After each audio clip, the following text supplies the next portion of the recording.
talk, but I ain't settling. Circle is tight, feeling like better rings. Whole lot of globe trotting, man, they don't know nada. Bro, gotta show something to me and go harder. So proper, nah, not that, we sure gotta give it a roll now, like Don Dallas. All that I got will never stop. I give it all, straight to the top, will never flop. I give it all, they won't be fucked, I never blow. I give it all, whoa, what you say, my man? Give it all, whoa, hey, give it all, whoa, yeah, stand tall, give it all that I have, I let it be, 'cause nobody's mad at me. What do you see? Give it all.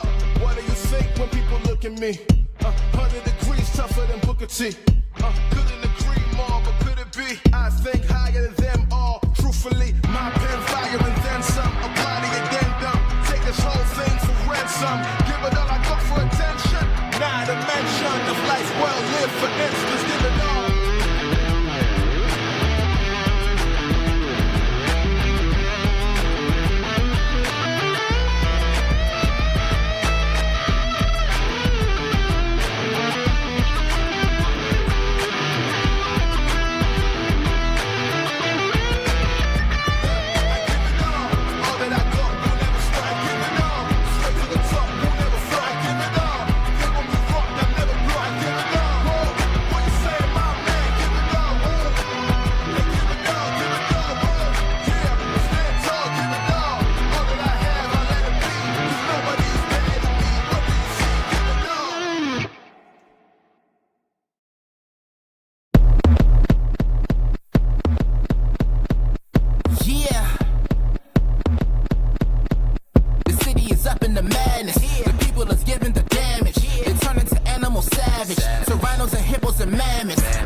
Tip itch, if I could pluck the earthquake hit. Look at the wrist, look at your body, I shake it and shift.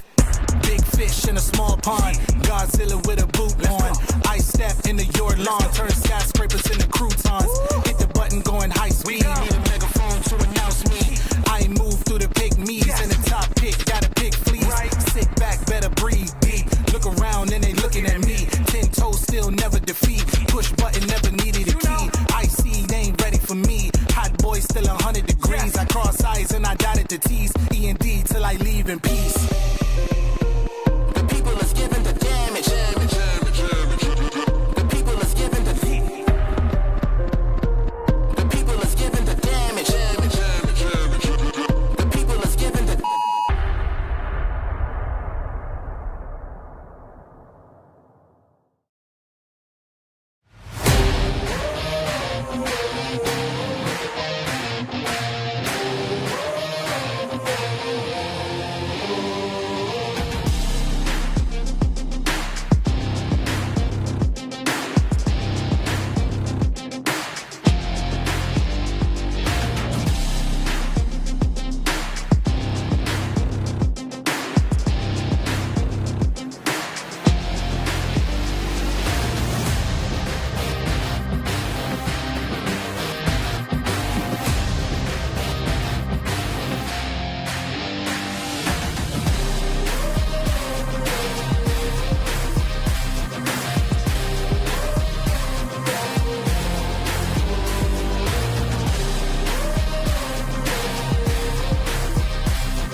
Might only be week 3, but it feels like week 10 as cool temperatures are in store for tonight's non-conference clash between the Calvert Senecas and St. Paul Flyers. It's a Saturday night showdown, and it's live and free here on the OH Report.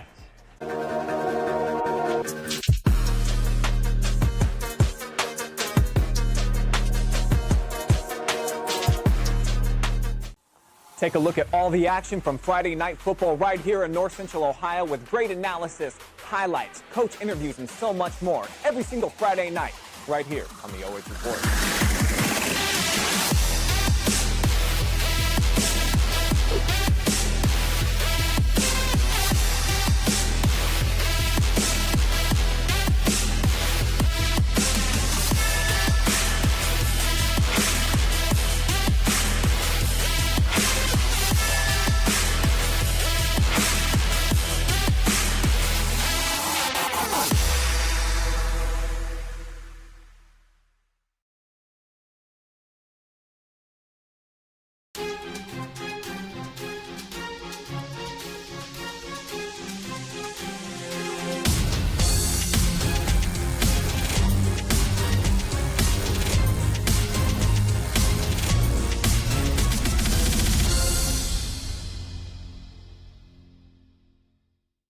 Instead of paying for some big-name spokesperson, Casasa Checking gives that money back to you in cash rewards. In fact, it just bought me this cup of coffee.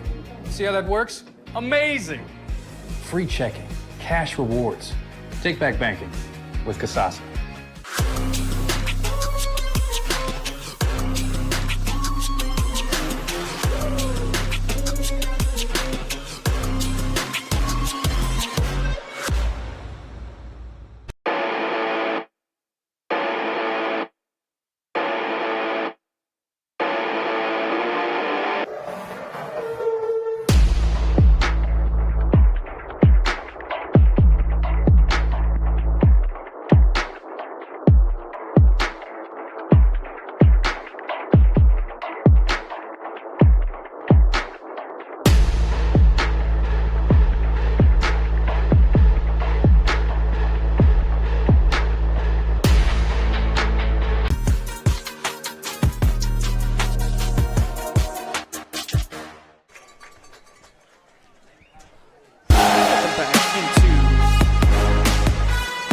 Contractor Stadium here for our NOMS Access Orthopaedics pregame show. Andy Jardy alongside Joshua Banks. A little chilly tonight here, Josh. You're rocking the short sleeve shirt. You're a bold man. A little chillier than we had. We had rain last night, though, so I prefer this chill over the rain Absolutely. that we had last night. It was a just absolute downpour across the area last night on a Friday night in North Central Ohio, and my whole drive back home yesterday after the game, getting ready for the Pigskin Show too, was just driving through rain all over 71. But it's clear tonight, just cooler. Feels a lot like we're in October than early here in September. But we should have a very interesting game on tap here tonight. Two teams that have gotten off to maybe some slow starts here. St. Paul really struggling to get anything going offensively. Calvert coming into this one at 1-1. Final tune-up here before conference play. What are you expecting to see here tonight between these two? Calvert's one loss this year comes to a 3-0 Monroeville team who Norwalk St. Paul will play at the end of the year. So it'll be interesting to see the test that Norwalk St. Paul gives Calvert, knowing what they have to face at the end of the year. And really what you just mentioned, can Norwalk St. Paul find some offense? They've scored 2 points in 8 quarters so far. Yeah, and the point we keep driving home, too, is at some point St. Paul is going to figure it out. They do it every year. They've gotten off to these kind of slow starts in previous years, and then they rattle off 8 consecutive wins and keep going. So we'll see if this is the game tonight where they do get things back on track. But we'll take a look first at those Calvert Senecas, our team spotlight here. Coming into this thing at 1-1, D7 Region 26 out of the Sandusky Bay Conference over in the River Division, in first-year head coach Mike Lento's first season. Coach Mike doing a great job. Mike Lento's doing a great job so far. 1-1. You see 258 yards a game, 126 passing, 103 rushing. I think the concern there is averaging 18.5 points a game through 2 games. The Sandusky Bay is no joke when it comes to any sport. And that's a situation where they're going to have to figure out a way to put up more points if they're going to compete once Sandusky Bay play hits. Yeah, that Sandusky Bay Conference, no joke indeed. And Coach Lento coming over from Lakota, where he led them to the playoffs in 3 of the last 4 seasons. Player to highlight here for the Senecas, Cal Warnament is having himself an impressive start to the season. The senior running back getting it done on the ground. He leads the SBC in attempts on the season so far, and he's top 5 in yards and yards per game. 52 carries, 239 yards, and 2 touchdowns through 2 games. I know 2 touchdowns doesn't seem like a bunch, but 52 touches in 2 games. They want to put the ball in his hands, and they want to trust that he can get it done. But that probably has a lot to do with the fact that they have a true freshman under center at quarterback. Yeah, if you can rely on some of the more veteran experience in your backfield there, Cal can carry the load for him, and that'll set up the passing game to get a little bit more comfortable. Let's take a look at our keys to the game here for Calvert. Josh, what are you thinking they got to get done tonight to get the win here? I really think they ground and pound. You've got one of the leaders in the SBC in rushing. Let him do his thing and take you to the promised land here on the beautiful field at Contractor Stadium. And my thing, too, limit mistakes. We talked about the freshman quarterback. He's had, as you would expect, some ups and downs here early on in the season. He had a great week 1, struggled last week with 2 interceptions. Tucker Coleman on the year, 16 of 25, 252, 2 touchdowns, 2 interceptions. And so if he can limit those mistakes, make smart decisions under center, they should be able to come away and get a win here on the road. So, Andy, let's go ahead and flip script here, and let's talk do about those home-standing Norwalk St. Paul Flyers.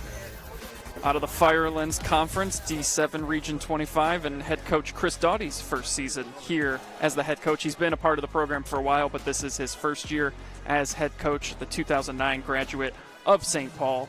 And it has not been the start anyone would have hoped for, but it's early enough in the season. They have plenty of time to turn things around once you get into conference play, and a chance here, too, to get a win getting into conference play. And I think the big thing for them is Huron is not a bad program. Edison, not a bad program. So you face 2 really good opponents, and now you're facing Calvert, somebody you play almost every year. Come out competitive tonight like you see in their spotlight. They are looking for their first win of the season, and they're really trying to bounce back after an extremely slow offensive start. Yeah, and they've also had some injuries in the backfield, too. They've had to shift some players around, as we will highlight our player to watch for the Flyers here tonight. And it's the junior Landon Fries, who has had, a bit of a slow start like everyone on this offense, but he can get it going at any moment there. As you see the numbers, 28 carries, 80 yards, does have a tackle for loss. He got a tackle for loss, and I want to say when I looked up the statistics that we had sent over to us, he's top 5 on the team in tackles. He's got a forced fumble. From his safety position, he does really well of attacking the football, and he's one of their leading rushers on top of it. So he's kind of a Mr. Do-It-All running back for these Flyers. So that's our player spotlight for St. Paul and our keys to victory here for the Flyers tonight. If they're going to find their way into the win column for the first time here in the 2024 season, Josh, what do they have to do? Put up some points. You've scored 2 points in 8 quarters, a safety against Edison late in the game. You got to punch a touchdown into the end zone, whether it's offensively, defensively, on special teams. Get those 6 points. 6 points, crossing that end zone line can change an entire season once you cross it for the first time. I would agree with that, too. And if they can control the clock, limit the possessions, and they might be able to get away with a win here tonight. And, that game last week, too, didn't go well, 41-2 the loss. It was scoreless after the first quarter. So the defense is there. They can keep teams out of the end zone, get the offense a chance to get going. I think it's imperative, too, for them to just get a good start here tonight. If they can do something on their opening possession, I feel like it would just take all of the pressure off. You see it sometimes in baseball when a team is slumping and nobody's hitting. It just takes that one hit to get everybody going. I think you could see the same for St. Paul here tonight. If they just get that lead right away, do something successfully on offense in that opening drive, I feel like that's just going to ease a lot of the pressure that maybe a lot of these kids are putting too much pressure on themselves. Yeah, I feel like it's a situation where you're in a situation where you have a team that's normally a really good team. They finished last year 8-4, get a couple playoff wins.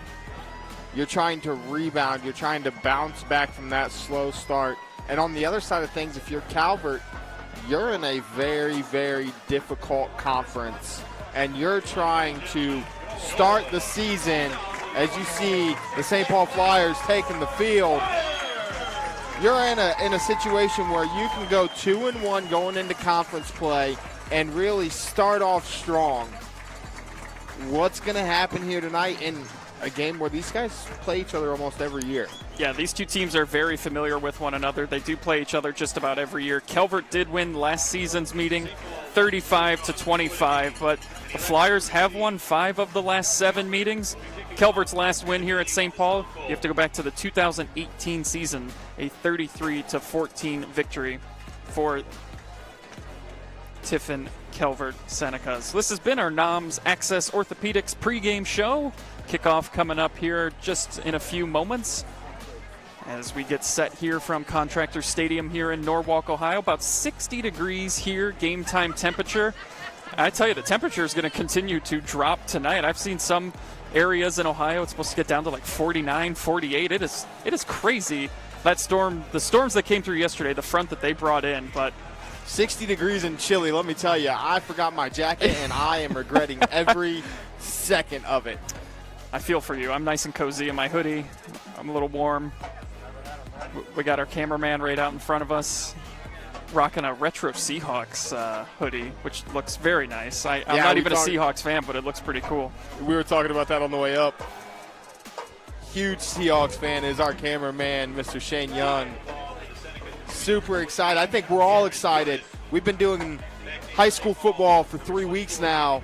College football started last week, and now tomorrow starts the NFL season. It's going to be full football swing from here on out, Mr. Jardy. Yes, it is. It's a great time of the year, too.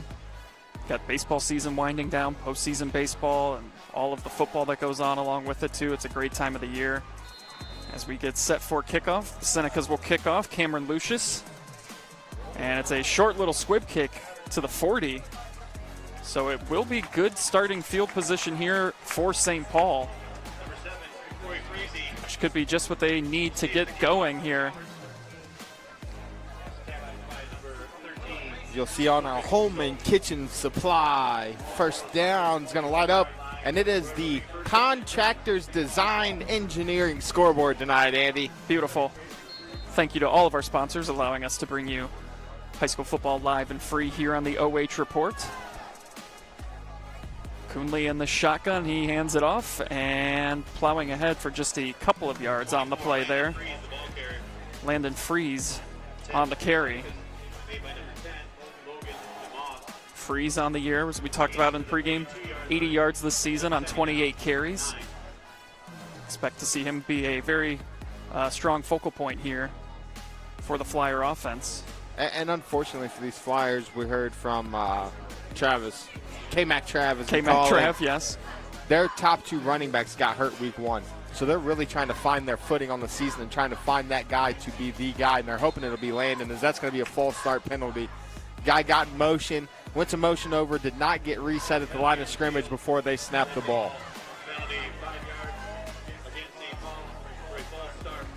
I will back them up. It'll be about 2nd and 14 now after the penalty.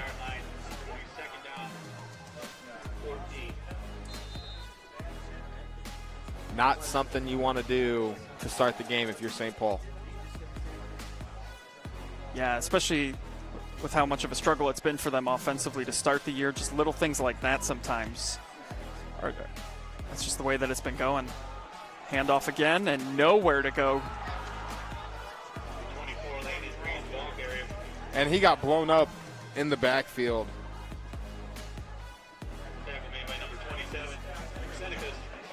Yeah, I don't have a 27 on my roster. Yeah. I was about to say, I saw the number and then I looked and I was like,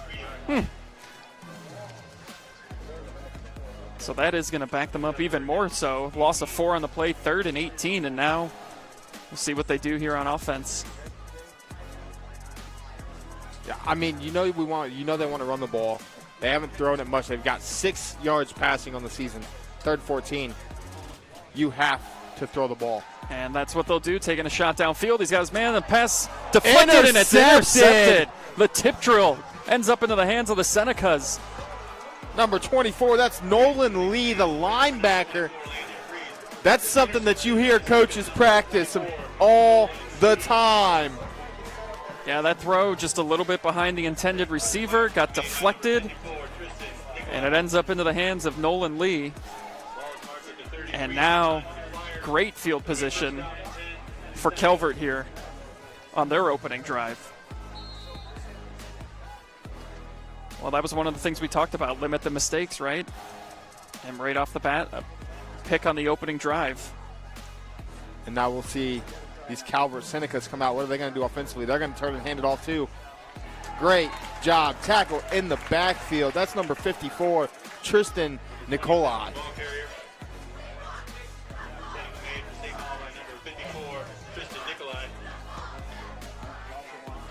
It is a loss of 1 on the play, brings up 2nd down and 11. And now we get to see how the Seneca's offense looks. They've got the freshman starting at quarterback in Tucker Coleman, 6'1", 180. He had a great start to the season, struggled a little bit last week. Obviously going to have some growing pains, but he's definitely got the size and the build. You wouldn't think he's a freshman. Prototypical quarterback, and that's a great throw to the sidelines. Completed. He's going to get about 8. It's completed to number 22. Yeah, it's John Shoemaker there on the catch. One of his favorite targets so far this year. And that's one of those throws that you see these guys make. Across the field, perfect throw, side to the sideline. His Shoemaker caught it, turned back upfield, got a couple extra yards for him.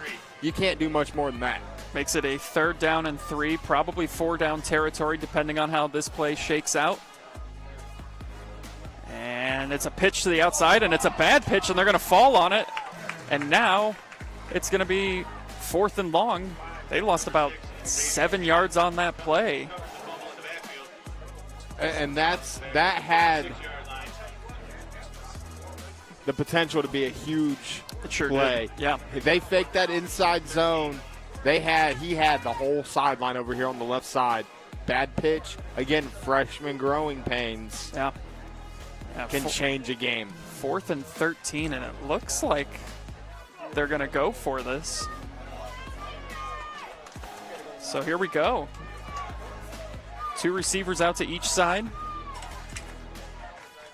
Coleman drops back, rolls out to his right, takes a shot downfield. He's got his man, and it is going to be a catch, and he's got enough for the 1st down. And how about the throw by Coleman? I'm going to try to get us a replay here. It's not going to work It's yet. not going to work just yet. We're trying to get those replays here for you, but a nice pitch and catch right there, converting the 4th and 13. And that's a great throw by Coleman. Had time to throw, rolled out, keeps the drive alive. 1st and 10 on the 22, 7:40 to go here. Trying to convert the turnover into points. And fakes the handoff, throws to the outside again. And trucking his way. Is that number Carter Wolf, the tight end. 6'4", tight end, mind you. Yeah. I seen him line up. They went trips on that 3rd down when they had the fumble. I seen him line up, and I thought for sure that ball was going to him towards the end zone with that height advantage. It'll be a gain of 7 on the play. 2nd down and 3. Ball at the 15. And they are moving the ball slowly but effectively. Well, and I like what I'm seeing out of the freshman quarterback, too. These are some high percentage throws, quick throws, getting them out. Looks confident throwing the football. 3 for 3. Yeah, good start. Now he's got 2 backs in the backfield with him. And we got a whistle here. I think a timeout We're taken. going to have a timeout by St. Paul. We'll stay here. Yeah. What are we seeing so far, Andy? Well, you're seeing a team that, with their freshman quarterback making some confident throws, feeling good, and riding the momentum off of the interception, too. chance to convert that into points here and take an early lead, which is something you always want to do on the road. Well, and I think it's a situation where we kind of, that first drive for Norwalk, we got to see what their struggle has been all year. Tip drill interception. It was not a bad ball by their quarterback, Grant Kuhnell. Was not a bad ball by him at all. A little bit behind, but still, yeah, it was an unfortunate deflection that led to the interception. And I don't even know that the linebacker knew he had it. It almost hit him in the chest, and it was a reflex to catch it. We're going to get back to play here. We got second and a couple. They need a stop. Yeah, if you're St. Paul, absolutely. You want to try and hold them to 3 or maybe turnover on down situation, handoff up the middle, and it's going to be enough, it looks like, for a first down. Got to... As they are going to call that a first down. Question is it first and goal, or did he only get to the 11? I think they can looks like still he's get a at first 11. down. They can get a first down inside the 1. He might even be at like 11 and a half. Yeah. It looks like it's almost a 2. Just inside the 2 for a first down.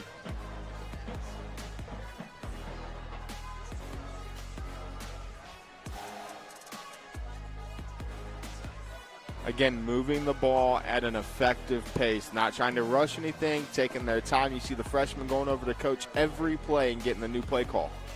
A little bit of a high snap. He's under pressure, and he is going to get away from one defender and then run into the entire defensive unit almost for the Flyers. So he is brought down. And he got away from the first guy. But the entire St. Paul front 7 were in the backfield waiting for him after he broke that first sack. And now you're in another second and long. Yeah, loss of 5 on that play. Where do you go here? The running game has not been it so far. It's been Tucker's arm. Yeah, Are they going back to it? We'll see what they do here. And it is a handoff. Fighting his way through a couple of defenders and picking up some solid yardage there. Is number 27, again, the number we don't have on the roster. I want to say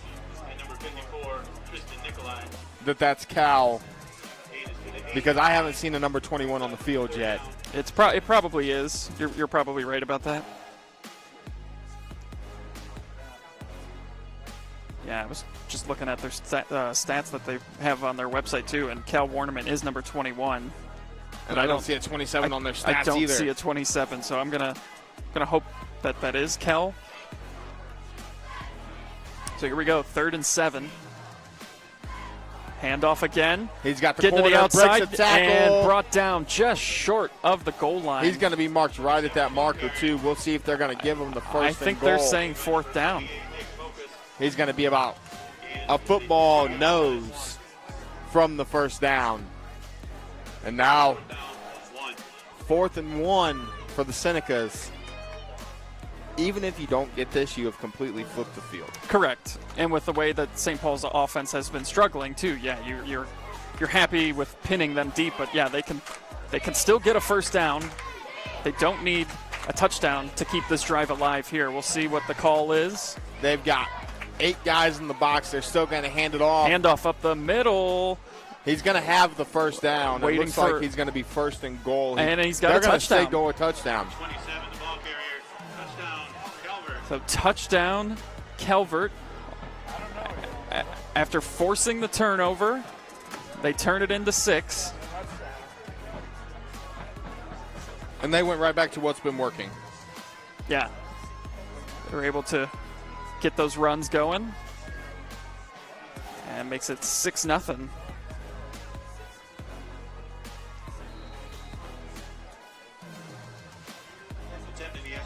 As now you'll see the touchdown for the Senecas.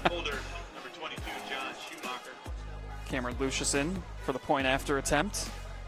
And the kick is up, and the kick is good. So 7-0 Senecas. Great start for Calvert here on the road. Defense forces the turnover. And they turn it into 7 points on the other end, and now we'll see how St. Paul comes out for their response.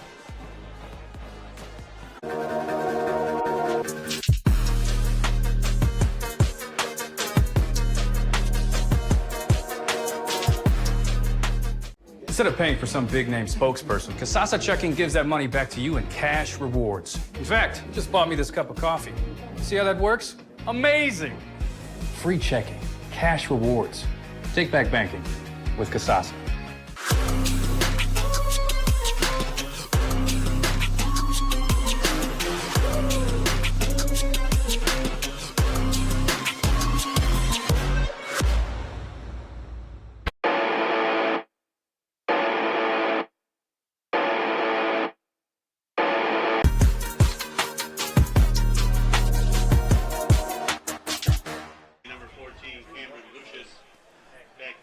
Welcome back into Contractor Stadium, where the Senecas have a 7-0 lead early here in the first quarter. 4:34 to go. Andy Jardy alongside Joshua Banks. Thanks for joining us live and free here on the OH Report here on a Saturday. And we'll see how the Flyers now, and it's another short kick, and it is going to be recovered by the Flyers, but that was almost recovered. Was close. Yeah. That's twice now St. Paul's done that, or Calvert's done that little, I wouldn't call it an onside. Yeah, it's a short squib. Yeah. They're trying to just kind of find, it looks like, kind of the gap in the receiving. And it's almost they're daring St. Paul to figure out their offense. Yeah, if you're this confident, letting them start where they're starting. Dropping back to pass and throws, and it's almost intercepted again. And I tell you what, that was number 10, Logan DeMoss. If he catches that, that's probably a pick six.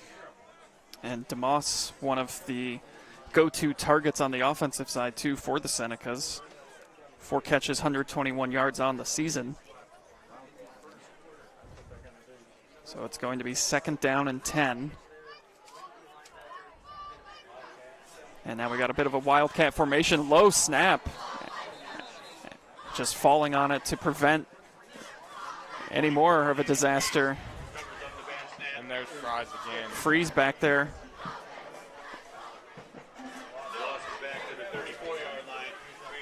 So a loss of 5 on the play. 3rd down and 15. Also 5 for Landon, and I mean, it's a situation where they're trying to do everything they can to get the ball in his hands, and Calvert knows that, and they are keen on that. They're daring them to throw the ball. And now they roll out. Throw is caught, brought in. What a nice catch. And I was wondering if maybe they were going to. Yeah, I was wondering perhaps maybe if they were going to throw a late flag there for hit out of bounds, but they will not. It is going to be short of the 1st down to bring up 4th down. And now, if you're Norwalk, you move the ball very little. You're in punt situation. That's going to be Landon. That's going to go back to punt. Landon Freeze. Number 24, Landon Freeze. Back deep for the Senecas, number 10. Almost gets blocked, but that is a booming punt. And he dropped it. He muffed it. It's recovered by Calvert. Wow. Nolan Lee, the young man that came up with the interception earlier, comes up with the big recovery there. Yeah, Tristan Nicoli, I don't know how that one got away from him. He was right there to fall on it, but sometimes the ball just has different plans. And it got away from him. And that is that spot where they're at right on the field right now. There are some shadows coming into play, and I don't know on that punt if that the sun kicked right into his eyes there or something, but Calvert lucky to recover it, keep possession. Play action, throws to the outside. It's caught, and getting ahead for a couple of yards there to make this about a 2nd down and 6. Carter Wolf on the catch. He's got 2 catches here tonight. Gain is to the 29-yard line. Brings up 2nd down, 4. We'll call it a gain of 6. It'll be 2nd down and 4, just outside the 30. As we approach 3 minutes to go here in the opening quarter. trips out to Coleman's left, and they're going to hand it off. Warnerman gets a few, but not enough for the first down.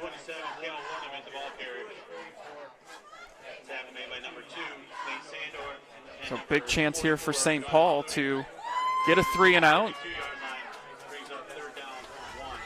It'll be 3rd and 1. That is their workhorse, by the way, number 27 that we don't have on the roster, Cal Warnerman. We'll see if the Flyers can make a stand here defensively. 3rd and 1.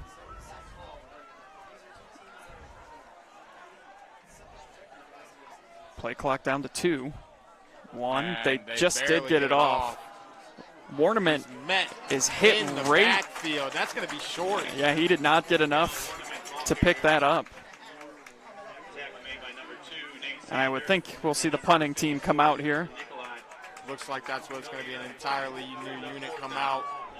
And that's a huge stop for St. Paul. Absolutely. Chance now to get some good field position, get their offense back out on the field, see if they can find any success.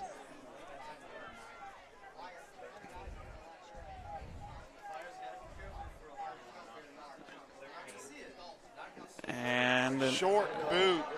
And now you just got to make sure it doesn't run and take a weird bounce and hit one of your players, but it does not. And so Flyers will take over right around the 40-yard line. Looks like they're going to mark him at the 39. That's a great punt.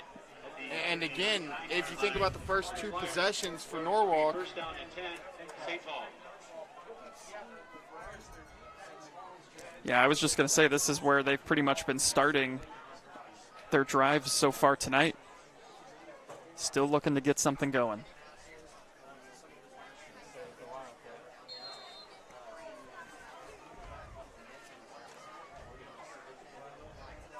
Freeze back now in that Wildcat formation. Takes the snap. He's going to keep it, spins around, but gets dropped close to the line of scrimmage. Might have lost a yard on the play.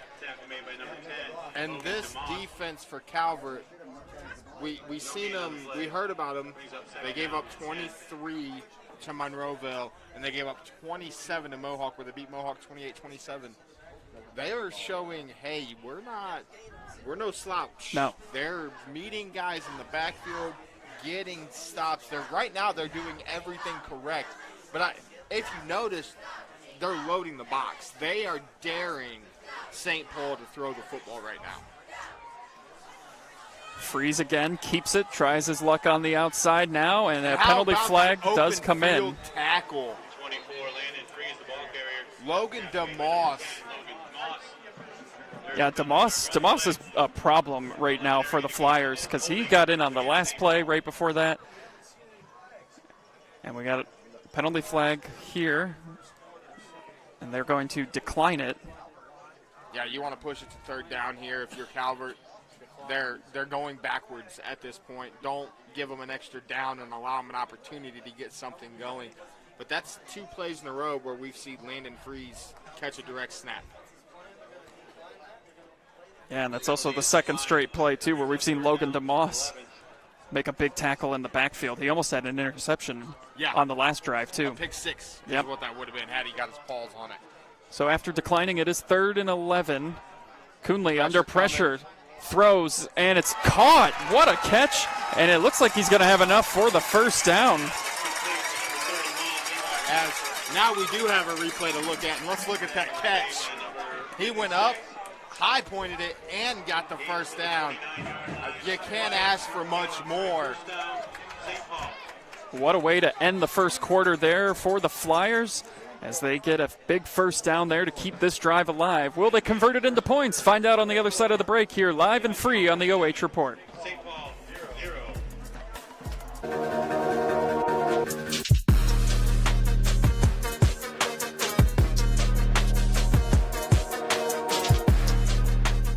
Instead of paying for some big-name spokesperson, Casasa Checking gives that money back to you in cash rewards. In fact, it just bought me this cup of coffee.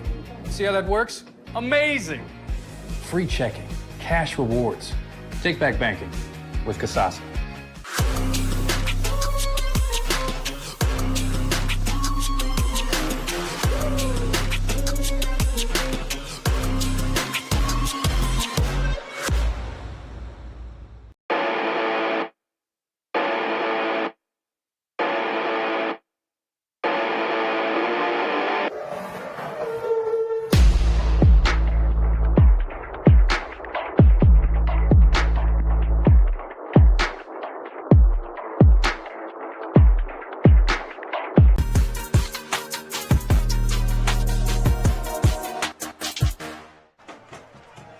Second quarter just about to get underway here. Calvert leading St. Paul 7-0. The Flyers did just convert a 3rd and long to keep the drive alive. And Freeze met at the line of scrimmage again for no gain here. And there's that man again, Logan DeMoss making another play. I'll tell you what, it's not very often that we have defensive MVPs. Yeah. But so far this evening, that might be a name that we talk to at the end of this game. Absolutely. We'll see how the rest of the night shakes out, but I feel like he's been involved on every single play. He's been there on every play, and he was one of the ones on the interception that was there to help the deflection as well.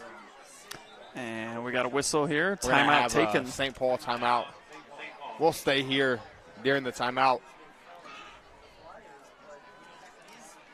We got to have some fun last night at some football.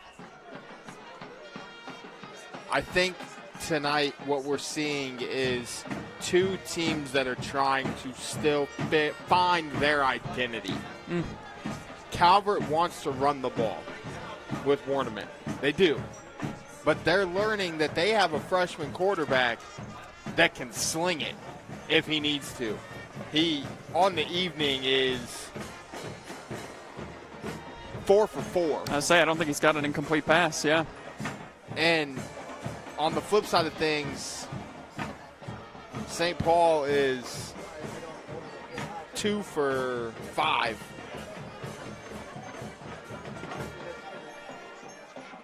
Neither team wants to throw it. That's why we just played a first quarter in 24 minutes. Yeah. Run, run, run, run, run. This might be the first time we've seen teams run the ball this much this year. Every game I've been to, it's been pass happy. Well, the game I was at last night was very run heavy too, between Mount Gilead and Grove City Christian. The third quarter, though, took 49 minutes of real time because we had so many penalties. I had never seen that before. Low snap here. Coonley gets it, though, and throws to his right, and it's complete. Trying to cut back across the middle of the field and gets a couple. It'll be about 3rd and 6. And guess who made the tackle again? I have a sneaking suspicion. It was definitely Logan DeMoss again. I've seen him coming up off the ground with the guy. But now you're seeing Norwalk St. Paul maybe start to get in a little bit of a rhythm. That's a couple completions. They had the big completion on 3rd down earlier, and now you kind of need another one here. You're 3rd and 6. You got to try to get down the field. We got to punch something into the end zone or through the uprights before half. Yeah, still trying to find any sort of scoring. And this throw just a little too high. Would have been enough for the first down. Gunnar Cluding just couldn't come down with it. A little too high of a throw. And I think we'll see the Flyers punt this one away here. And did you see who threw that pass? That was Landon Freeze, took the direct snap, rolled out, and threw the pass. Yeah, they're mixing it up with the quarterback position. We've seen Freeze a few times come in and take some direct snaps and run it as they try to get anything going on the offensive side of things. This punt here will roll a little bit and inside the 25, 24, 23-yard line. Looks like it's going to be about the 1st and 10 from the 23-yard line. And I really want a good punt to happen because we've called DeMoss's name so many times already on defense, and that's the punt returner. Yeah. I'd like to see what he can do with the ball in his hands. Yeah. He's a wide receiver on offense, too. Yeah, he's, like I said, he's got 4 catches, 121 yards this season. So he can do it all for the Senecas. It'll be 1st and 10 on the 23. St. Paul's defense last time forcing that 3 and out. And you try to start to flip the field if you can. We'll see what they can do defensively here as that pass gets knocked away. Luke Van Det.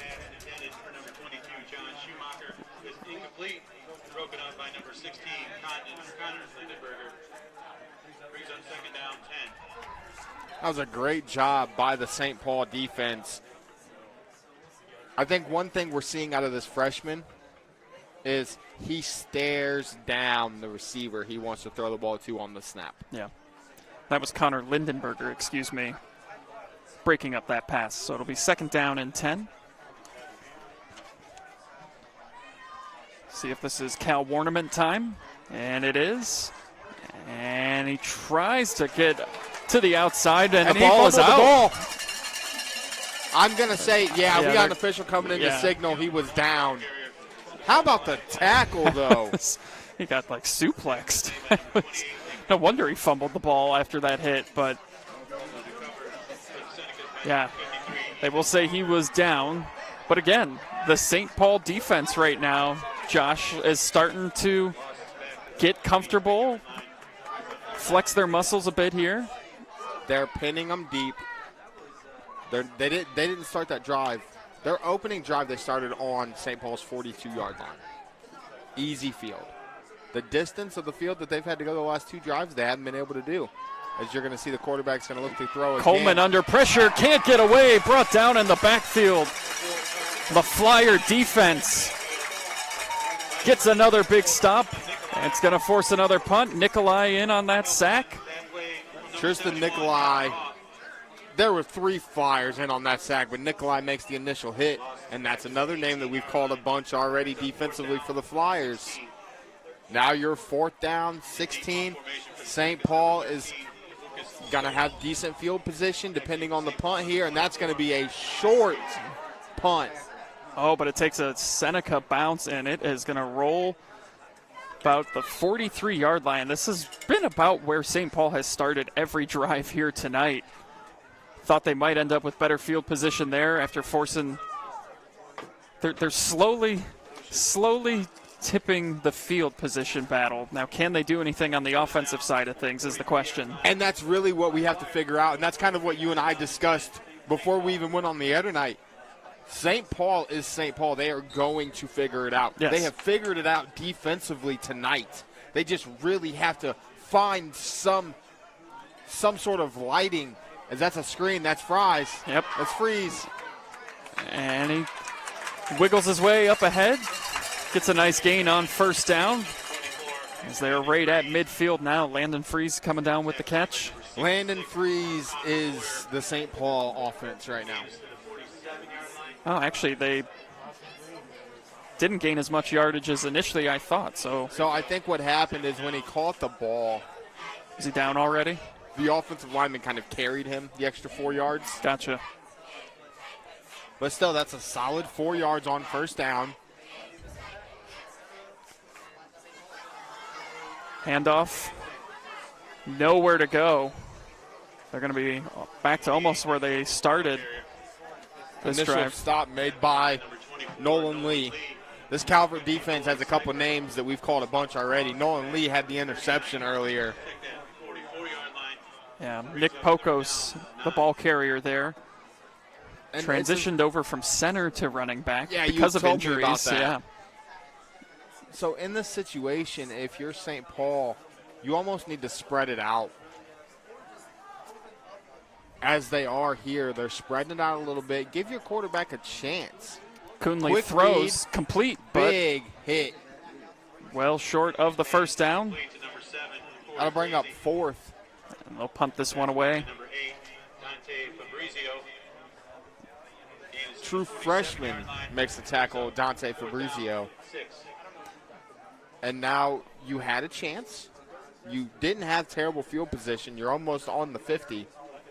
And you couldn't move the ball.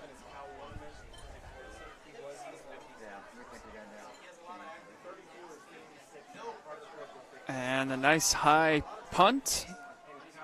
And caught and brought down immediately right at the 30-yard line. That is a dangerous catch. Very. I assumed he fair caught it, but he did not.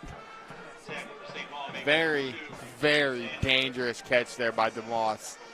That's one as a coach where he might get a talking to for that one. No matter how good you play defensively, that could have very, very easily been muffed. Yeah, I mean, we saw one already.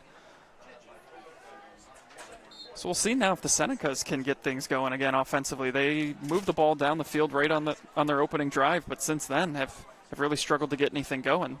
That's a big credit to the Flyer defense as well, too. Here's a quick pass to the outside. Breaking upfield, cross midfield. Tackles.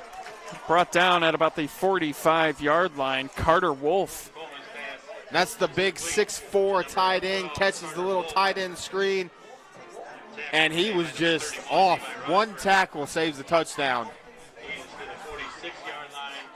There's the Calvert offense making a big play. The same thing they did on that touchdown drive. They had a big pass, and then they went the rest of the way on the field. Gain of 24 moves them into Flyer territory. Coleman takes the snap, hands it off. It's Warnament. Gets to the outside. He's close to the first down marker. Depends on where he stepped out of bounds. Looks like he's going to be a little bit short. Gain of 8 on the play will make it 2nd down and 2. And you're starting to see a little bit more of a pep in their step here, like you saw in that opening drive. You saw it in the opening drive. They kind of, I wouldn't say backed off, but they slowed down a little bit when they had the flip field position. Now you get a big play, you're on plus side of the field, and now you're starting to get that momentum back. You're starting to feel good again. Let's see if they put up another touchdown. Coleman drops back under pressure, tries to get away, but again, the Flyer defense is there waiting for him. Number 71, Adam Roth. Great job by Roth, but again, you see the freshman making plays. He slipped a tackle. He's just, maybe instead of trying to take off with that, that's where kids, young men, have to learn to throw it away. Instead of taking a sack, throw it away. Yeah. It'll be a loss of 3, so this will make it 3rd down and 5. I believe we're going to have a Calvert timeout. Didn't get the play in. They were kind of confused. Yeah, big 3rd down here. Want to make sure everyone's on the same page. A big 3rd down, 5:14 left in the half. Norwalk St. Paul has to have a stop right now. But not only that, they have to prove to themselves before half they can successfully move the ball on offense. They're doing everything right on the defensive side of the ball this game. They still haven't figured out the offense, and that was one of the keys to the game. You got to put up some points. Right. You can't win a game with 2, 3. You got to score at least a touchdown or 2. And the way it's going right now, 2 touchdowns would win you this game with how good your defense is playing. Yeah, this is a big drive here, too, because Calvert will receive the ball to start the second half, too. So if they're able to keep this drive alive, take time off the clock, and score before the half, could potentially put the game out of reach early in the second half. Yeah, you score here, you drive down, you score with, say, a minute or 2 left, go up 14-0, you score again, you're up 21-0, start the third quarter. And that's a demoralizing factor. Receiver comes in motion. The boss is going to come in motion. They're going to hand it to him. And they bring him down in the backfield. Nowhere to go. So the Flyer defense once again answers the call and forces the Senecas into what I would think might be a punt situation, but maybe not with where they're at on the field and the way that their defense is playing tonight. I mean, go for it. It looks like Coleman is coming back in. The first drive when they scored the touchdown, if you remember, Yep. They had a 4th and 15, I think it was. They completed the long pass, got the first down. 4th and 7, your defense hasn't allowed but maybe 50 yards of offense so far in the first half. Go for it. Play clock down to 2. They just do get the snap off. Coleman looking downfield. He's going to take a shot downfield. He's got his man open and knocked away. Looks like it went off one of the helmets, and it is incomplete. So the Flyer defense gets the stop they need with a chance now with 4:17 to go and 2 timeouts to maybe get their first offensive score of the season.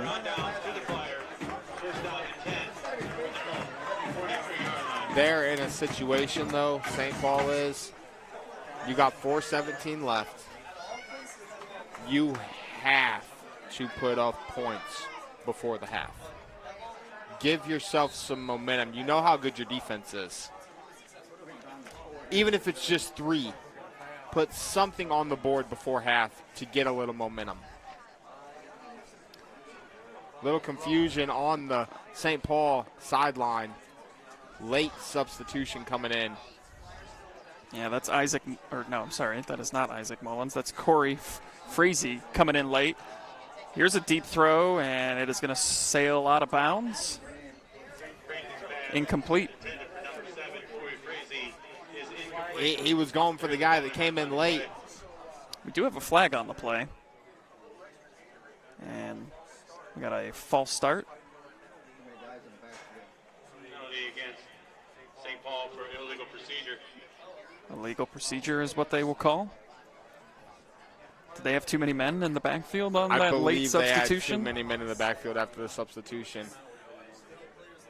I tell you what, though, I am enjoying this half of football so far. That's only our third flag of the evening. Yeah, it's been a clean game.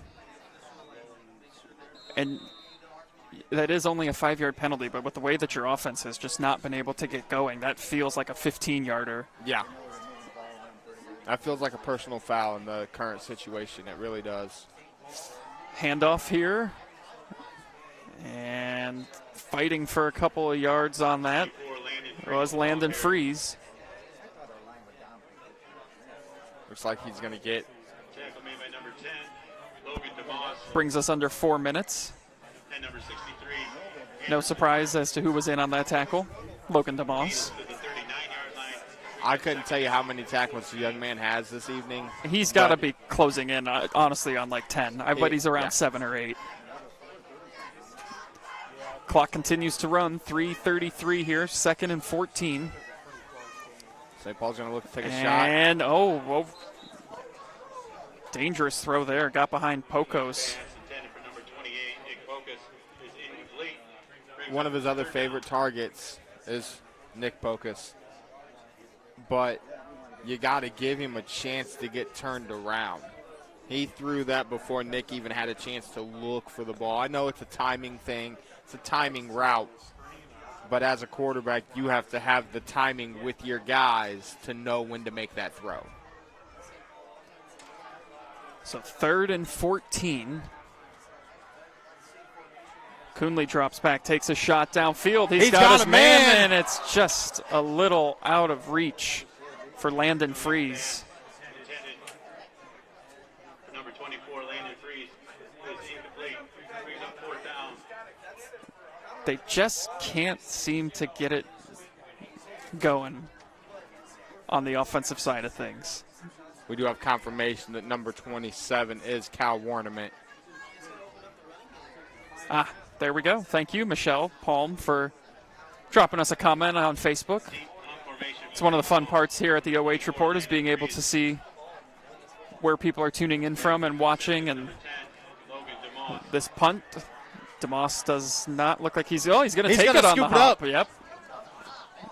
That's another dangerous return there by Logan DeMoss. That's risky, risky, risky. As we've got. Would have been interesting, though, to see if he doesn't take that on the hop, how far that might have rolled, because that ball that had some hop to it. Both of these punters have that kick where everything hits and it's going the correct direction. We got about 50 people out there tonight in Facebook land and YouTube world. Hey, come on, guys, give us some comments. Let us know who you're cheering for, where you're cheering from. Talk to us. I'll do my best to make sure we answer you guys. 3:11 to go here. Warnament gets the carry. And just nowhere to go. Gets maybe back to the line of scrimmage. The interior of both of these defenses have done a great job of stopping the run game. But I'm sure that's something they've been prepping for all week. They knew both teams. Calvert was going to come in. They were going to run Warnament, try to get him going. And on the other side, Landon Freeze was going to get his. And both teams have shut down each other's offensive weapons. Who's going to find a new weapon first? So far for Calvert, it's been number 12. Yeah, Carter Wolf, yeah. 2.5 minutes to go. Another handoff here. Lunging ahead for about 3 yards is Warnament again. Senecas only have 1 timeout remaining. The Flyers do have 2 remaining. almost inside of that 2-minute mark. Yeah, We might go into half 7-0. it's looking like that could be the case. This will be a big third down here to see how urgent the Senecas might try to pick things up, because right now they are taking their time. And we talked about Kyle Warnament leading the SBC in carries, at least their division. I think they're in the River Division. Yes. He's got 12 carries already in the first half. He's going to look to go Coleman deep. drops back, throws, as receiver coming back to it. It is incomplete, though. So, once again, the Flyer defense gets the job done. If they could figure it out offensively, they would be a very, very good football team. Their defense has absolutely done nothing but impress me here in the first half. Yeah, it's hard to argue with that. Their defense has definitely kept them in this game. Outside of that opening drive, I mean, the Senecas have done very little offensively. And they're going to fake the punt. He's going to keep it, and he is going to be well short of the first down. So a risky play call there from Calvert backfires, and the Flyers will start in Seneca territory. But again, that's something that you and I have talked about so far in the first half. Yes, that is a punt situation, but with how well your defense has played and how much you've seen St. Paul struggle, why not take the chance? If you're going to fake punt it, though, like, just go for it. That, to me, like, I don't know. So we'll see now if they can make them pay for it, and there's a nice pitch and catch. It's going to be close to the first down marker. And they're going to go hurry up. And the Flyers do have 2 timeouts remaining, just under 90 seconds to go. Lindenberger makes a great snag. Had the defensive back draped all over him. That's one of the first down in one play. One of the best throws of the night for Coonley. Here he goes again, and that one is jumped and almost picked off. Whew. John Schumacher almost ran the route for the receiver. Yes, he did. He read that perfectly, jumped into it, just could not come away with the interception. That's 2 that I think would have been probably 6 for Calvert if they're able to come down with it. So it'll be 2nd down and 10, 1:22 to go. It's the Flyers still searching for their first offensive points of the season, taking a shot downfield. This would do it if he's got him, and it's a little too far out of the reach for Landon Freeze. So 3rd down and 10.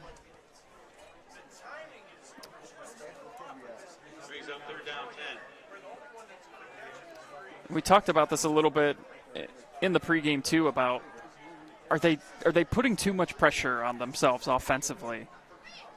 And when they get that first touchdown, is that going to be what gets them going and just let everybody sort of relax? As Pocus comes close to the first down, he's going to be a little bit short. That'll bring up a 4th down. Now, we do have one other high school game going on tonight. The Cary Blue Devils are at Lima Central Catholic, and they are down 19-7. They're already in the 3rd quarter. Wow.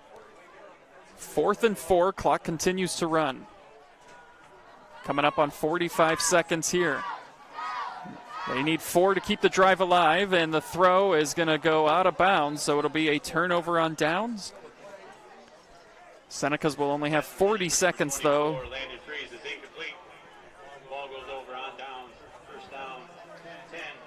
And now if you're Calvert, you almost just run this halftime clock out. Yeah, they will get the ball to start the second half. They've only got 1 timeout here, so not a whole lot of time here for them to get something going. And with the way that their offense has sort of stalled since that opening drive, I think they would just be happy to run this here and go to the locker room up 7. But we'll see. Every time I think that, the teams always do the opposite. So we'll see if they take some shots downfield. It's interesting to see what kind of adjustments are made at half, too, by both of the teams. It looks like they are going to throw it, and the pass is too high, incomplete. So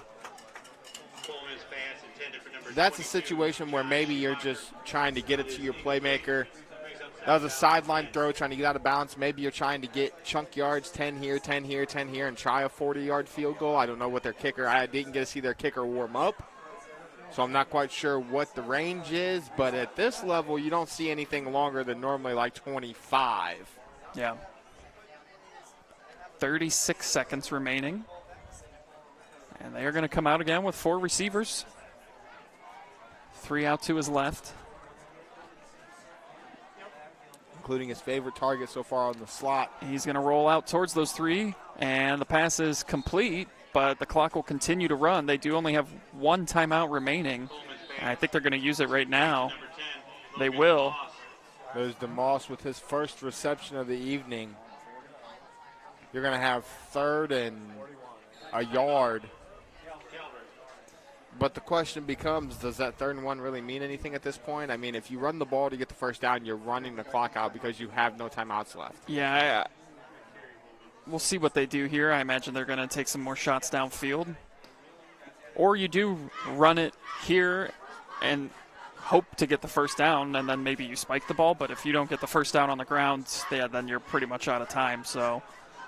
And it's interesting to me, normally a team that wants to throw the ball in this situation is taking what I would call more of a shot downfield. That was a little 9-yard curl route that made you, I know you have 1 timeout left, you can't take them with you, you might as well use them situation.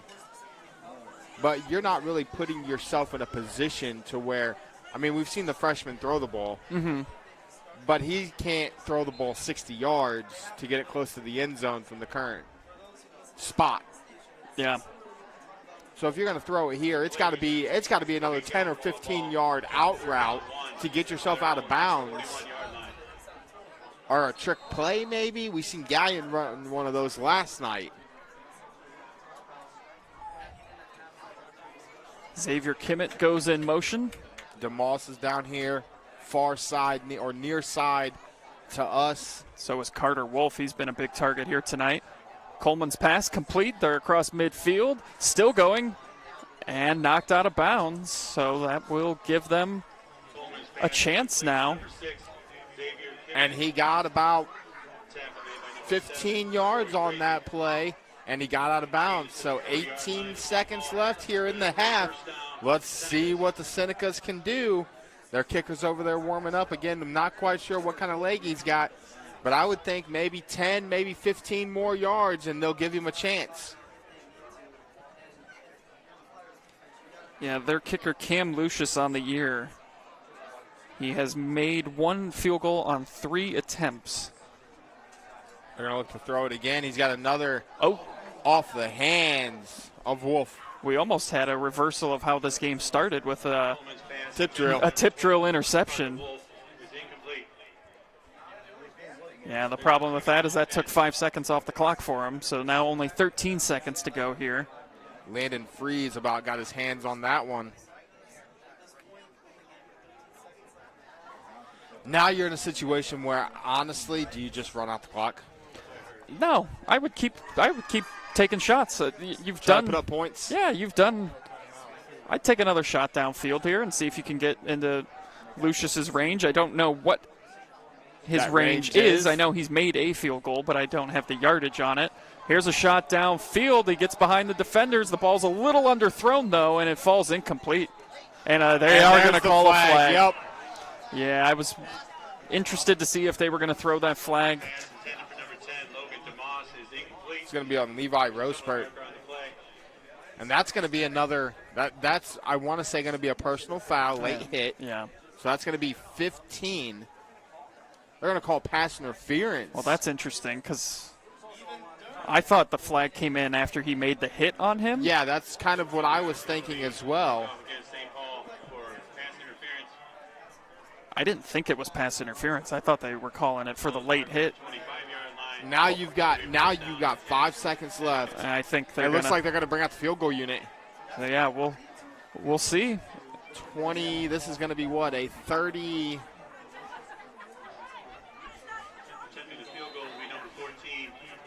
40 yards almost? Yeah. As we're going to have a St. Paul timeout. Try to ice the kicker. Prior to this kick. St. Paul. And boy, those are the mistakes you can't afford to make when you haven't been able to get anything going for you this season. And a penalty like that puts them into field goal range now. I tell you what, I don't know that it was a pass interference call. I don't think it was. I can see the flag for the hit after the play was over. Agreed. The kid came in, hit him it was super late. The ball had already bounced through the end zone. But I don't know that the penalty changes. I'm pretty sure it's still a 15-yard penalty regardless of what happens. Yeah. But that's an interesting call by the official, and that might be what they're getting questioned about right now by St. Paul's coach. Very well could be. It's a big chance here, though, to put this thing out to a 2-possession lead. Calvert will get the ball to start the second half. Don't forget, we will have the halftime marching band performances for you here. So stick around, tune into those. Always one of the best parts of the game. So we'll see if Lucius can make this kick. And it is blocked. And Schumacher picks it up. Is how the first half will end. 7-0. Senecas have the lead here at St. Paul. Stick around. Halftime marching band performances, and we'll have stats and analysis for you on the other side of that. It's all here live and free on the OH Report.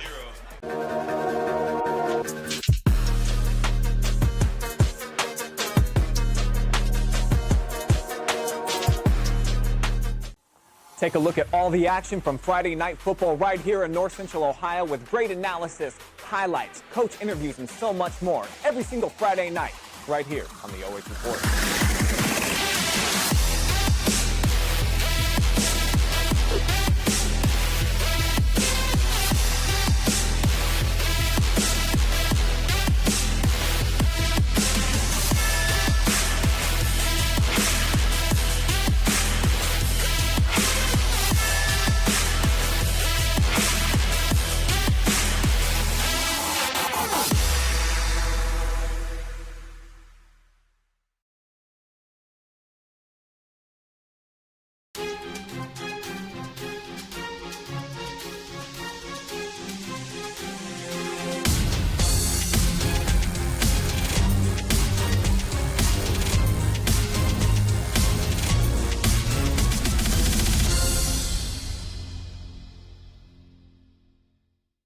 Instead of paying for some big-name spokesperson, Casasa Checking gives that money back to you in cash rewards. In fact, you just bought me this cup of coffee. See how that works? Amazing! Free checking, cash rewards. Take back banking with Casasa.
song, we invite our brand new field commander, Emma Marvin, to take the stand for her conducting debut. We will take you back to 2012 with the popular band Fawn. Among a number of their hits is one that stands out from all the rest. Some Nights is the final album, title released by this popular American pop rock group.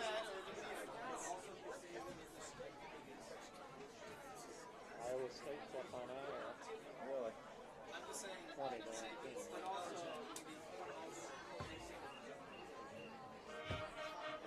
I saw the Perkins kid do, didn't look that good.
We have an exciting song from 1980.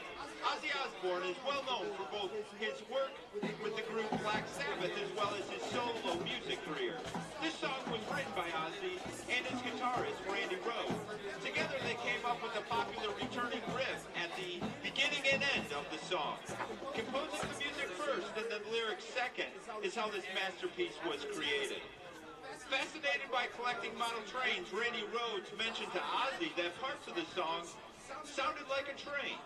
Thus, the title we know as Crazy Train was born. Hit it, man!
Introducing the St. Paul Marching Brass under the direction of Mr. Jacob Conley and Mr. Robert Control.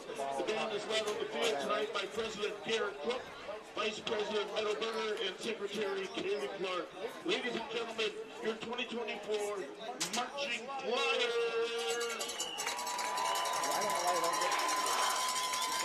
Tonight we present our opening show of the season. We begin with a 2012 pop hit by Jamaican artist Omi, featuring solos by senior brothers Bryce and Isaac Cook. Please enjoy the band playing a rousing rendition of the smash hit, Cheerleader. That must be bad. They're only 3. Good coach. Can't remember where he was. Yeah, they got Senecas of Calvert.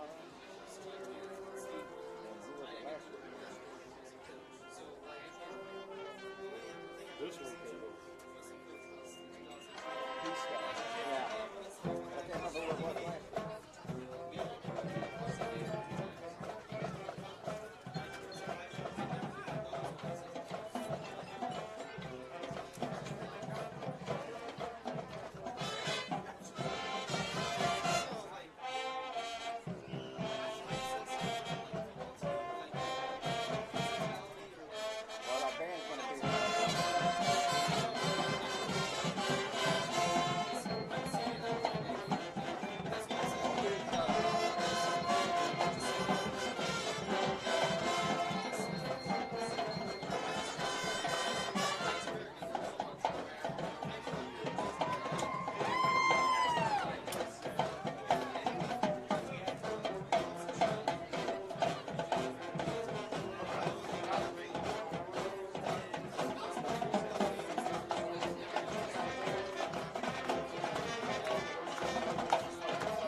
It would go on to peak at number 2 on the U.S. Hot 100. Here's our band's take on the Catch, Tail Cruise It, Dynamite. It is.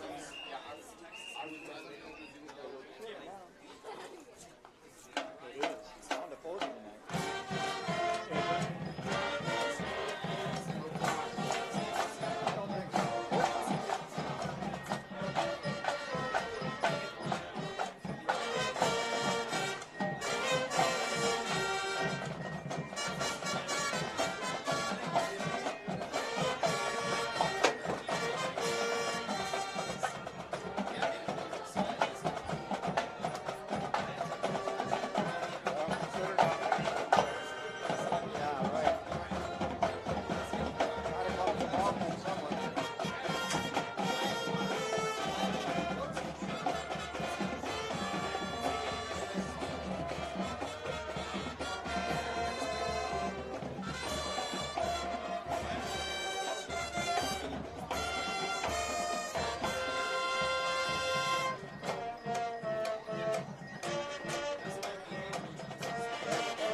Bonnie Tyler for the film version of Footloose.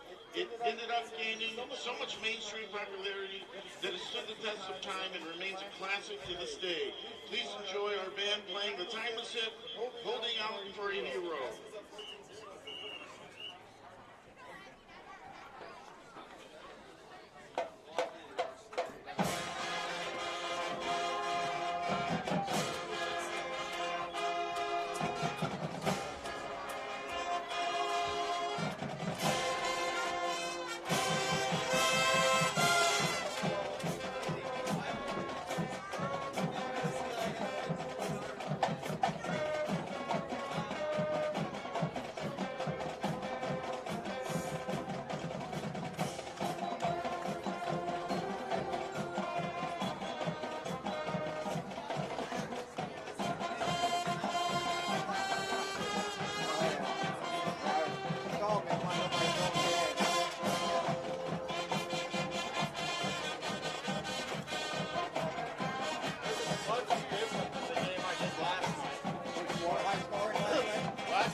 Senior Flag Corps Captain Callie Kirby.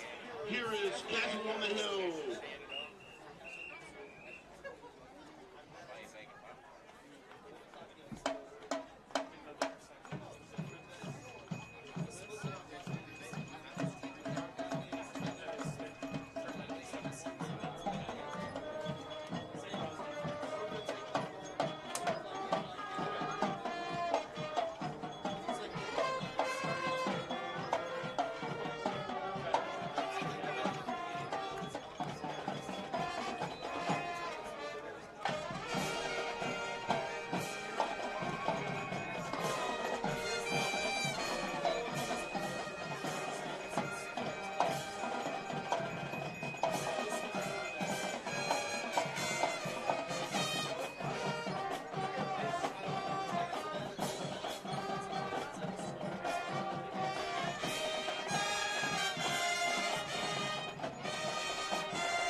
Instead of paying for some big-name spokesperson, Casasa Checking gives that money back to you in cash rewards. In fact, you just bought me this cup of coffee. See how that works? Amazing! Free checking, cash rewards. Take back banking with Casasa.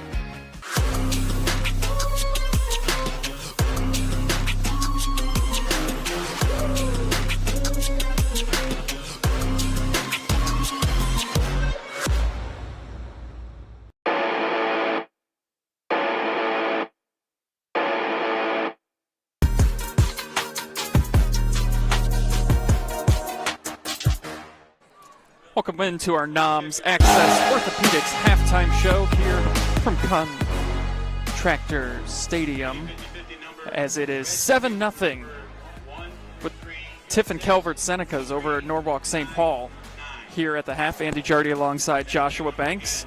Not a whole lot going on in that first half. The St. Paul offense continues to struggle, have yet to have any offensive points this year. They have just the safety that they recorded last week against Edison. They showed some signs, though, that they might be getting out of it. Each drive seemed to get a little bit better there towards the as the game progressed there, but still just a penalty here or there, or a play that goes for a loss of yardage is just too much for them to overcome right now. Yeah, the penalties were huge for St. Paul. They had 4 in the first half for 26 yards. And we're going to go ahead and flip this and look at stats, as we got about a minute left till kickoff, and this really kind of says it all. 6 first downs, 3 for St. Paul, 6 yards rushing for Calvert, -2 for St. Paul, 87 yards passing, 93 yards total, no penalties, no turnovers. On the other side of things, it -2 yards rushing, 40 yards passing, 38 yards total, 4 penalties, and what you and I had talked about, 1 turnover in the first half that led to the only points of the game so far. Yeah, the opening drive for the Flyers, it was a ball that was thrown a little bit behind the intended receiver, got knocked around in the air, a bit of a tip drill. Calvert came down with the pick, and then they took the momentum from that interception and moved the ball right down the field, and it looked like, oh boy, here we go. This might be another strong showing, or another tough showing for the Flyers defensively.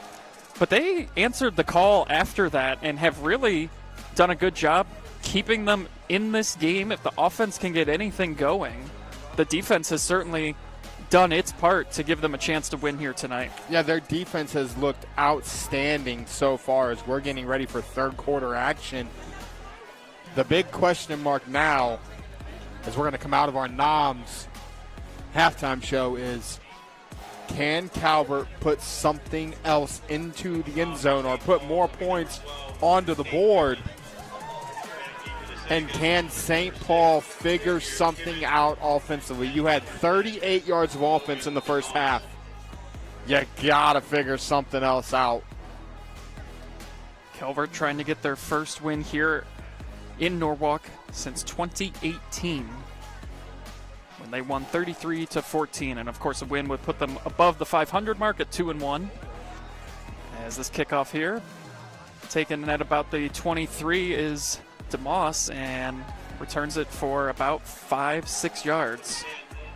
As I see everybody in the Facebook comments, we're going to go ahead and get you guys out of the way. As we see Michelle, thank you for telling us about the jersey switch. We see Lee cheering on from Fostoria, go Calvert. We see Regina, dangerous is Logan DeMoss's middle name. I tell you what, defensively, he's definitely shown that tonight. And we see Laura, let's go blue, and Clover Club, go blue. A lot of Calvert fans in here. Where are the St. Paul Flyer fans at? We got a I think they're all here. Very good crowd on hand tonight, though. I think they're all here. This is filled in nicely. I wasn't sure how the crowd would come out tonight with, you know, the weather being a little bit cooler. Ohio State is playing right now. I know sometimes teams shift game times to avoid losing fans to that. But here as we're going to have a penalty flag here on the very first play.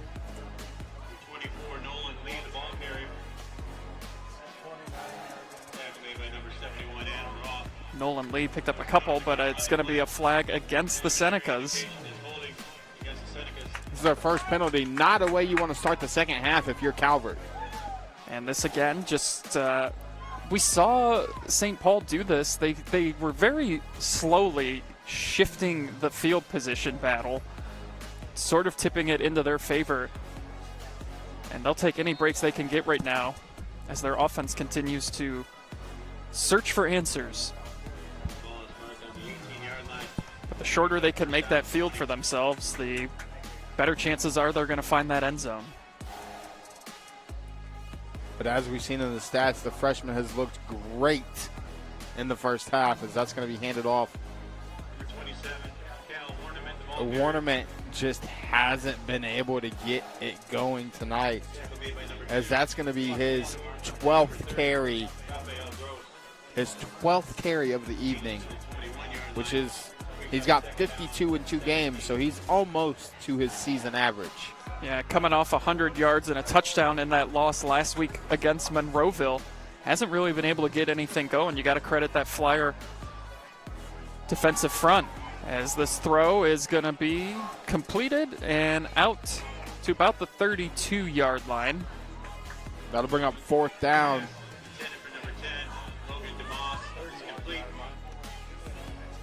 Third down, my mistake. 3rd down. But again, the poise of the freshman. Throws a good ball. He's going to develop, and he's got a lot of potential from what we've seen here so far tonight. Yeah, it's been impressive to watch. I mean, the accuracy has been there. He's got the arm strength, and he's looked very comfortable making his throws. So here we go. He's under pressure, though, and he runs right into that pressure and goes down for the loss.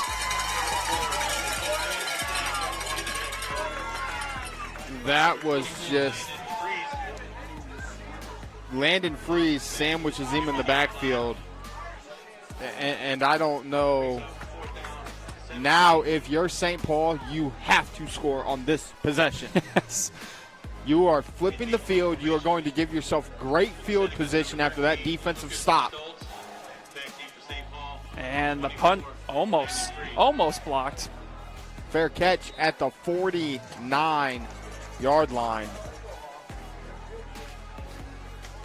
That's what you needed to happen if you're St. Paul. Yeah. Your defense showed you in the first half it can keep you in the ball game.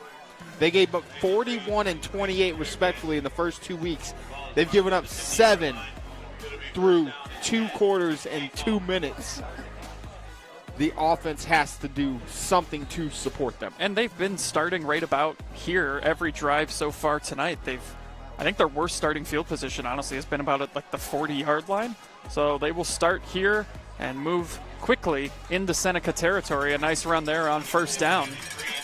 Landon Freeze gets about 5 on the play. Might be one of their better 1st down gains of the evening.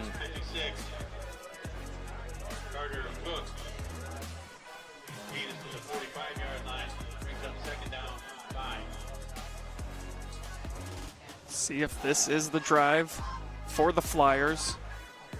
Coonley stays on the sidelines right now, as Freeze will be taking the snaps at QB. We saw them run this a few times. Bit of a high snap there, but he's able to get it. Tries to get to the outside, but great job by the Seneca's defense to get back there. Great pursuit by Carter Cook. Carter Cook wearing number 56 tonight. A lot of changes. Number changes that we were not informed of this evening. And that's going to bring up 3rd down, and you almost have to put, your quarterback comes back into the game in a passing situation. He's got time. Almost picked off by Carter Cook.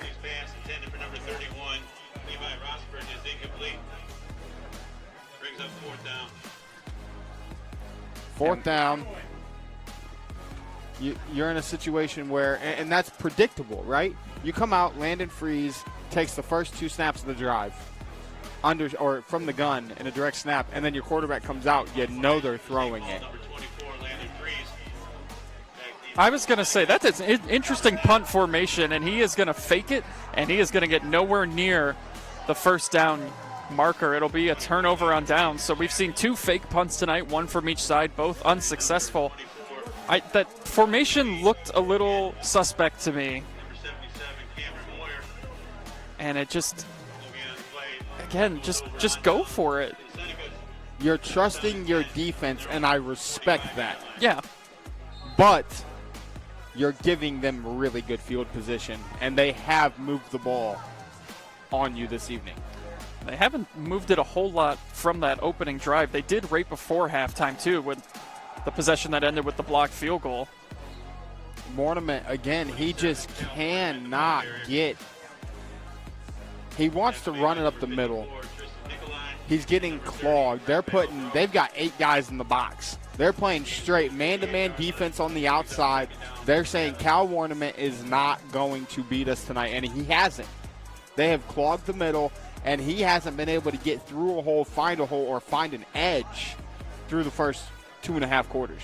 Nikolai and Gross in on that tackle. It's a gain of 3, 2nd and 7. Warnerman gets it on the toss to the outside and plows ahead. He's going to be, if he stepped out, he might have stepped out a couple yards back. He looked like he was going to be very close to the first down, but I think he stepped out about a yard or two earlier than where he thought he might have gone out. So it looks like you're going to be 3rd and 3, yeah. 3rd and 4. Yeah, it's a gain of 4. It'll be 3rd down and 3.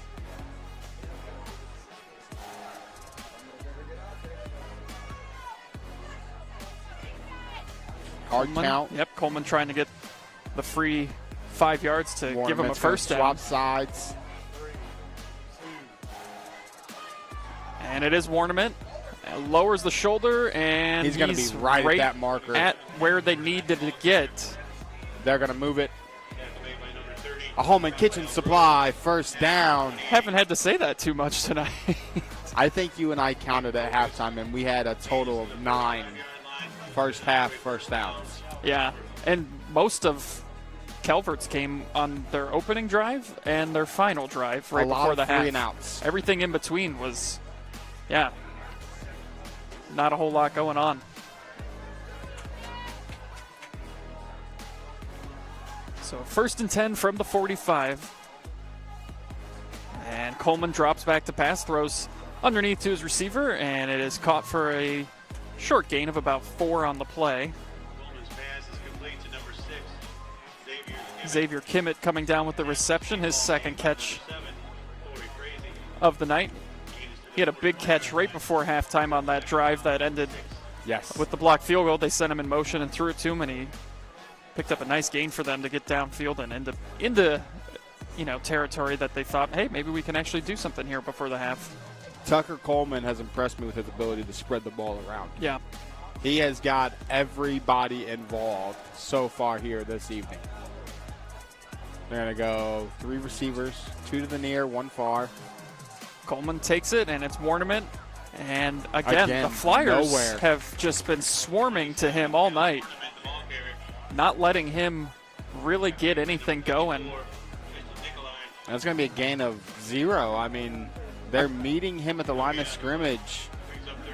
I mean, his longest run tonight has got to be, what? 8 yards. 7? 8 yards? yards. Okay, yeah.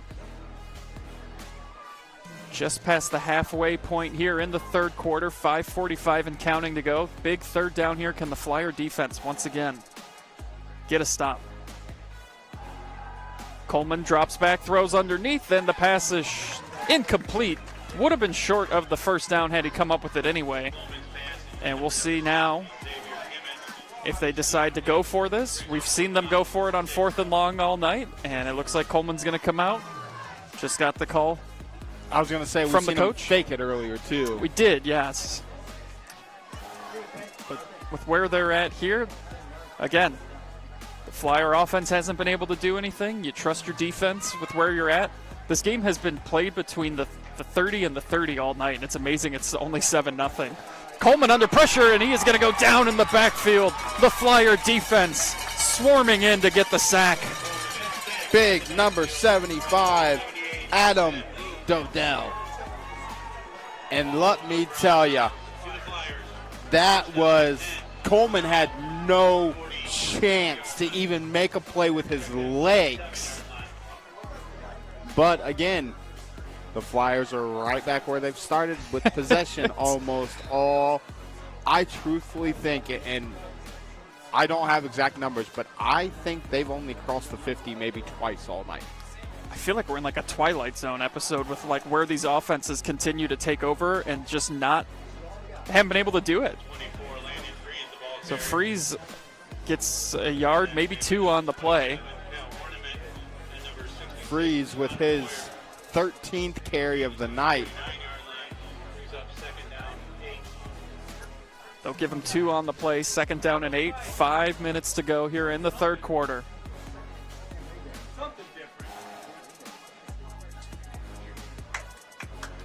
And you can start to sense here in the press box the frustration with the offense. Yes. It has been a rough start to the season. There's a shot downfield. He's got it, man, and it's picked.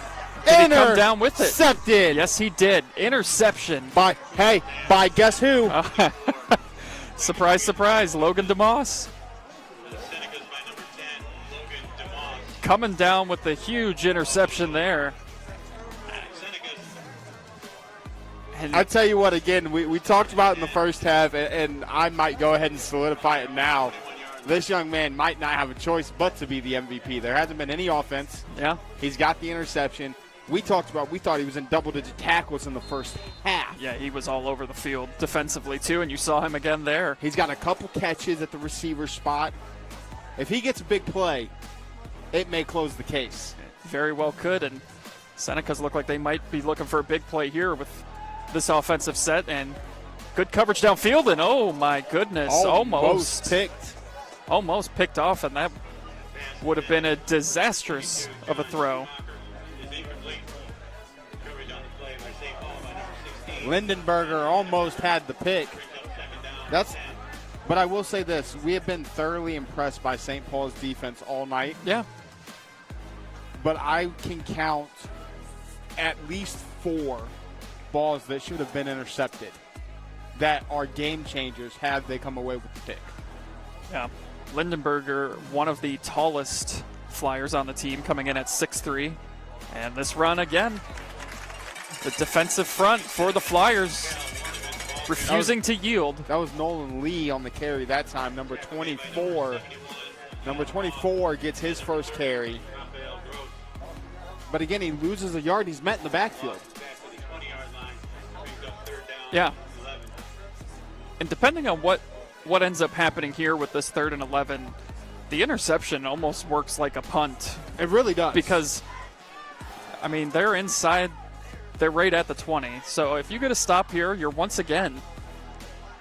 winning the field position battle, but can you get it going offensively? A bit of a high snap here. Coleman fakes the throw. Now he's going to try and keep it and run for it, and he's going to be well short. It'll be 4th down and about 5. He's going to gain, 4? Maybe they'll call it 5. They'll call it 5. So again, the Flyers forcing a punt. Can they get? We are finding out a lot about both teams' special teams units tonight. Yeah. And both these punters are actually pretty good. And special teams might be what ends up determining the winner in this one. We'll see. As this That's punt a here. huge boot. Great fair catch by Freeze. Yep. And that's going to flip us again. We're going to change possession, and they're 40-yard line again. Yeah, guess where they're starting. I mean, it's I mean, even the kickoffs that Calvert has had tonight, they were short kickoffs. They've pooched it right about where they're starting here tonight. It's just incredible.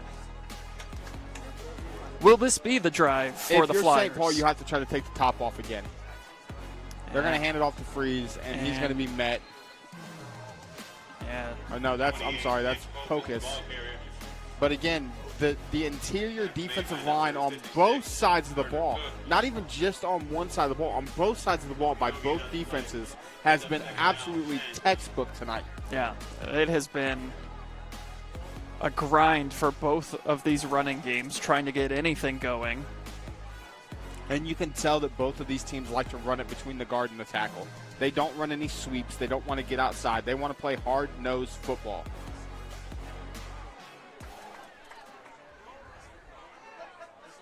2:28 to go. And that ball is There's a knocked fumble. out, and it is recovered by the Senecas. A huge turnover there is going to give Calvert excellent field position and a chance to make this a 2-possession game. And that's not what you want if you're – that's not what you want if you're in this situation.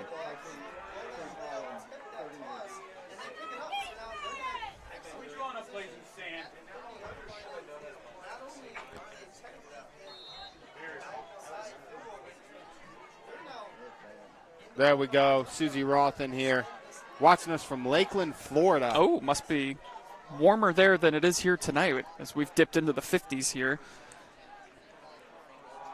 Warnerman up the middle and gets close to the first down. They're going to give him 9. His longest carry of the night so far. And you just wonder, too, how long can this Flyer defense continue to get the stops, because their morale at some point too has got to be busted a little bit. And here's the thing: you don't got 45 kids on the sideline, 50 kids on the sideline where you can rotate positions. These kids that are playing their hearts out defensively are playing offense as well. Handoff again. This time going to the outside and gets inside the 10 is Warnerman again. The runs are starting to go for bigger chunks. We're going to watch that. Cal Warnerman's just going to run over the St. Paul defender, and he is running at a different speed on this drive. It is 1st and goal at the 9. 1:42 to go here in the third quarter. A 2-possession lead with the way that the offense has been struggling might be too much. He's going to hand it off to Warnerman. To Warnerman again. Driving the legs. He's still going. He's still on his feet. He's going to get inside the 5, down to about the 3. And that's just power football by Warnerman.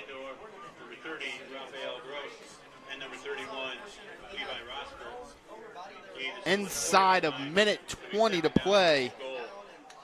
And it sure looks like we're going to be going into the fourth quarter. 14-0 Calvert. Yeah, we'll see if this Flyer defense, which has answered the call all night and gotten big stop after big stop, do they have another one in them? Warnerman in the backfield again. I thoroughly expect this. And we got a whistle. We're going to have a timeout, Calvert. It's an interesting timeout. You're inside of a minute. Maybe wrong play call? Yeah, it could be. Didn't like what they were seeing. I didn't see how much time was left on the play clock if they were running potentially into a delay game situation there, but they take the timeout, make sure they're all on the same page, because this is a very important possession here. A chance to go up 2 possessions. The Flyer offense still searching for itself. Chance to really take a commanding lead here. You want to make sure you're all on the same page. Absolutely. You want to go. You have to score a touchdown right now. We know how good this Norwalk defense has been through 3 quarters. You have to put 6 more up on the board here. A goal line stop right now could be that momentum shift that needs to happen. I know we've said that a lot tonight, but a goal line stop to hold it at 7 could be what they need. It would be very fitting if they are able to get a stop somehow, and if their first offensive score would come on a 90-plus yard drive. That would be the most fitting way to get out of the doldrums of where their offense has been. As I thoroughly expect this ball to be put in the hands of Warnerman. Coleman's going to roll out. He's going to throw for it, and it's incomplete. He was looking for DeMoss. Yeah. DeMoss ran a very, very good whip route. Just thrown a little bit behind him by the freshman. That's a great play call by Calvert. I think the entire stadium thought that ball was going to Cal Warnerman. Yeah, I would think these next 2 plays probably do.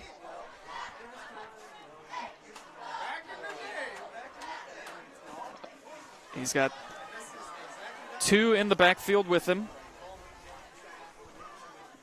Nolan Lee back there as well, and the That snap is snap. high.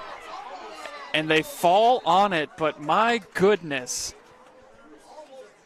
Disaster averted. Nolan Lee able to fall on it. And now it's 4th down. They're going to send out the field goal unit. I think you kicked this. They attempted one from 40. Yeah. Right before the half, it was blocked. This one will be about 30 yards. They do not have to snap it. There is about a second difference between the game clock and the play clock. We'll see if they do. If they want to kick it in this end or kick it at the other. There doesn't appear to be any wind. They will kick it on this end. It is up, and it's right good. Down the middle. And that is how the third quarter will come to a close. 10-0. Calvert makes it a 2-possession lead.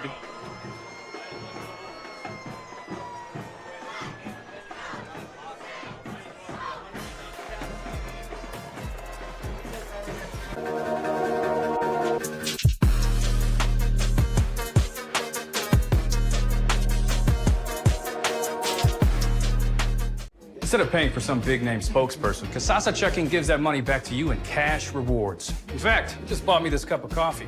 See how that works? Amazing! Free checking, cash rewards. Take back banking with Casasa.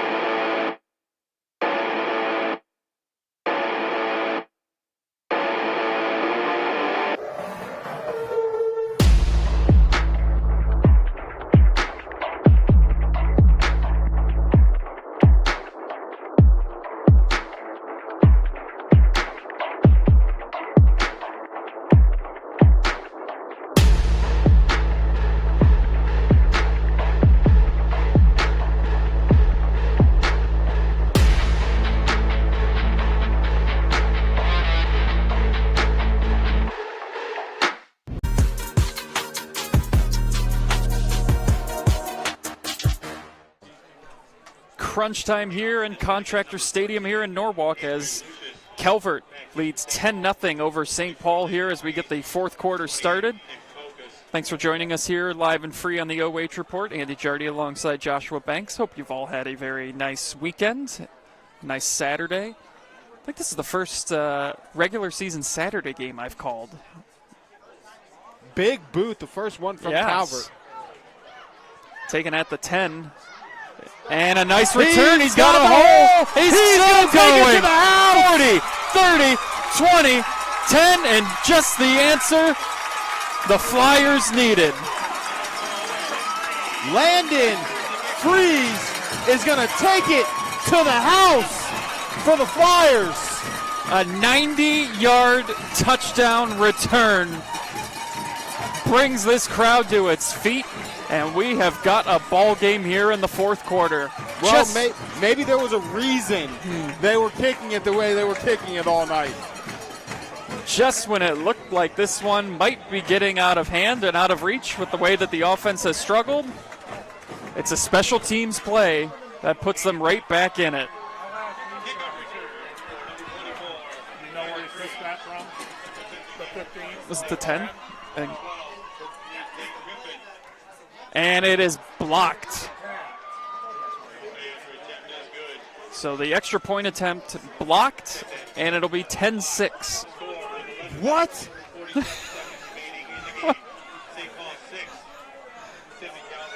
I tell you what, we talked, he was our player spotlight. And I think we just seen why. Oh, yeah. That was electric. It's just interesting why you hadn't kicked it off deep all night. So why now? Exactly. Why now? It's interesting that they did it.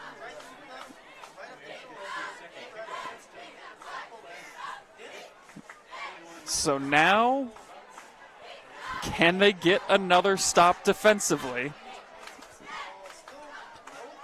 The only problem is that they have to put their defense back out on the field, who have been out on the field a lot.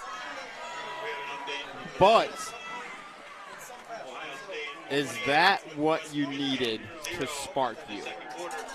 You finally now have crossed the threshold of putting your first touchdown on the board this season. Yes. And you're only down 4, and your defense has played phenomenal all night. Well, we talked about it in the third quarter where it felt like this game could come down to special teams, and it's a big return there that gets them back in it. A chance now, if they're able to get a stop, score another touchdown, and take the lead.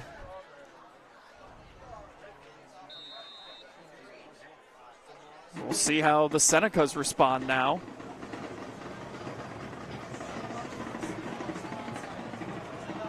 If you're St. Paul, do you try to swip this? And I think that's what they're going to try and do, and it's going to go out of bounds.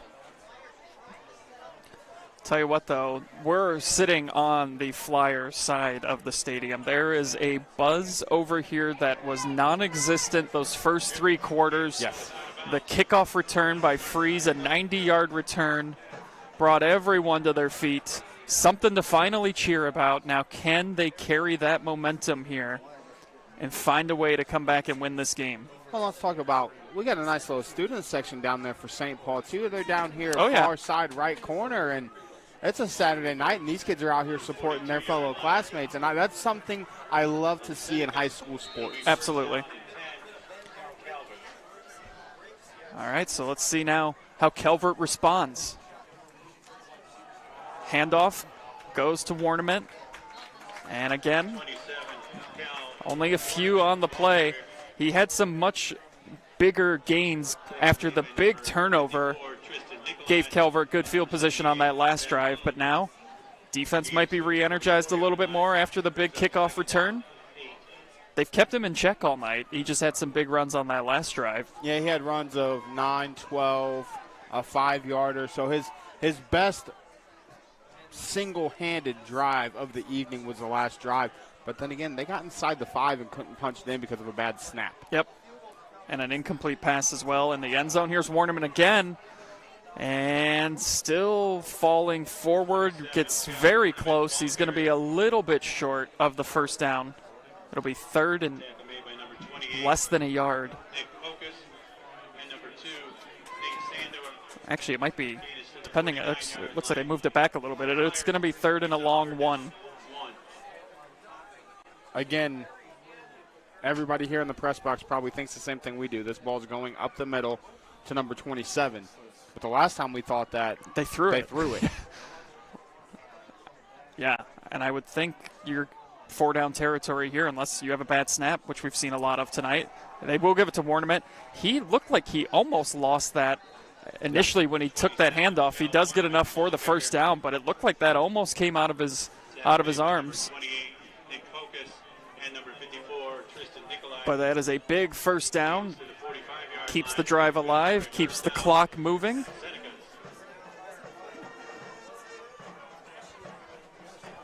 And again, the further you can move along and flip the field, make this St. Paul offense have to go as far as they have to go to get a touchdown. And again, their offense hasn't scored. It was the special teams, so it's been a struggle for them to move the ball. Warnament again takes it, and again, very small gain, if any.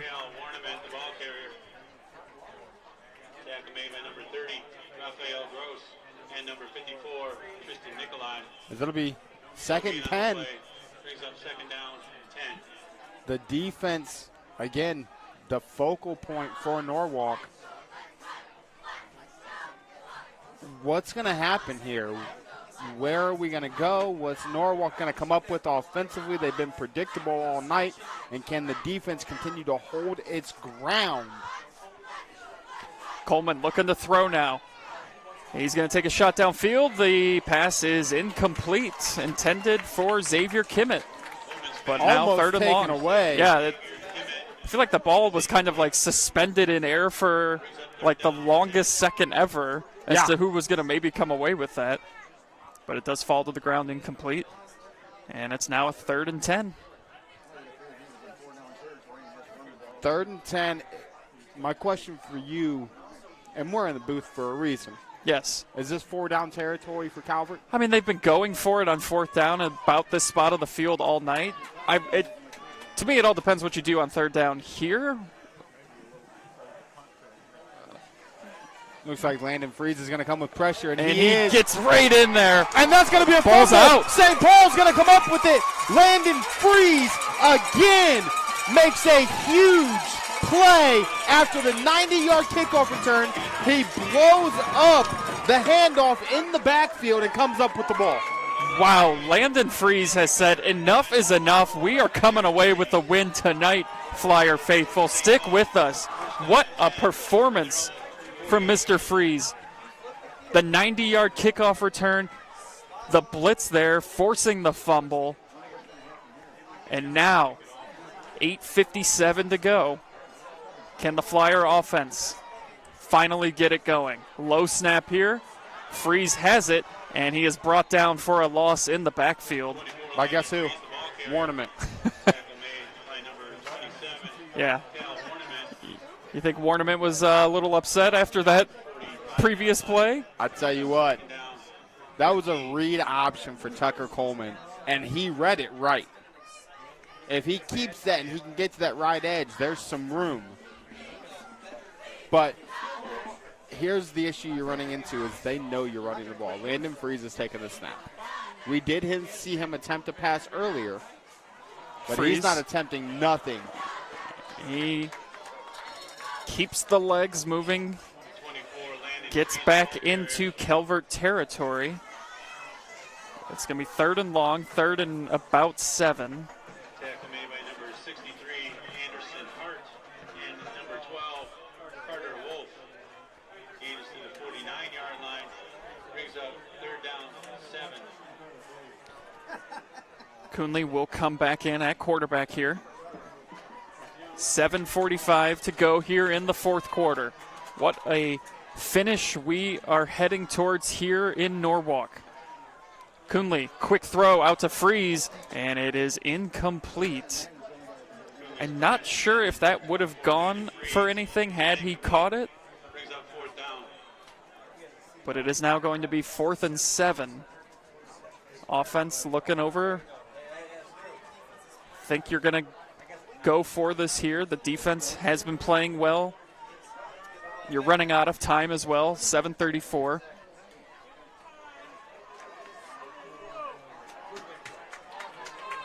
We'll see what the Flyers draw up here on offense. They need 7 to keep the drive alive. Coonley drops back, throws to the outside. He's got his man. It's right at the sticks.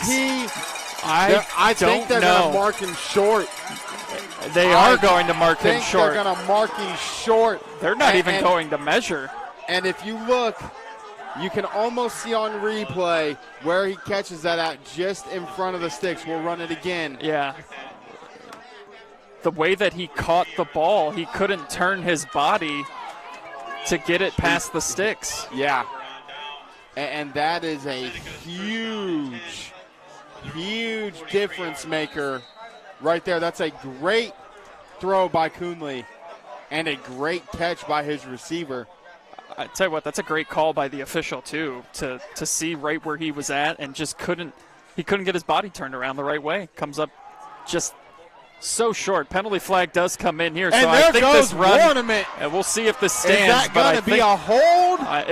If not, it's a huge touchdown and potentially one to put this game away. But I think it's coming back. Yeah, you got the official talking to coach on the Calvert side.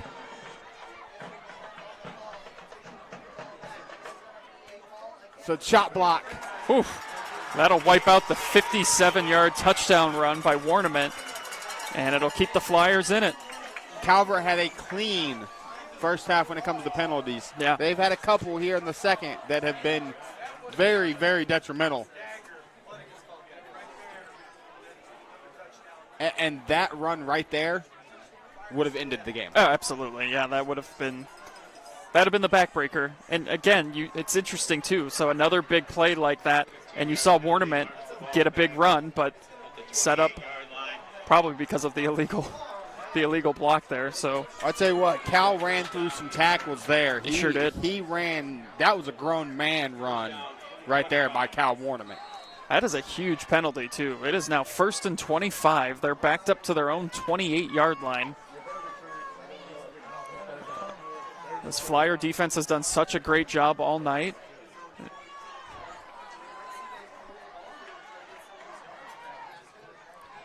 Coleman's got trips out to his left. He's looking that way, throws, and it is caught. Logan DeMoss, and picks up a few.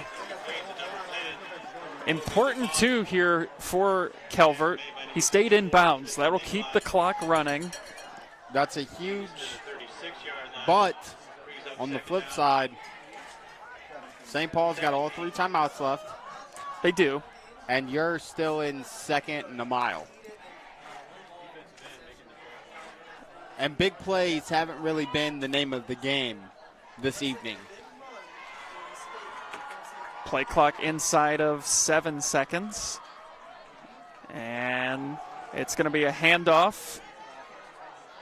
That's Nolan Lee. Nowhere to go. Brings up 3rd and a mile. They have done a great job containing these backs.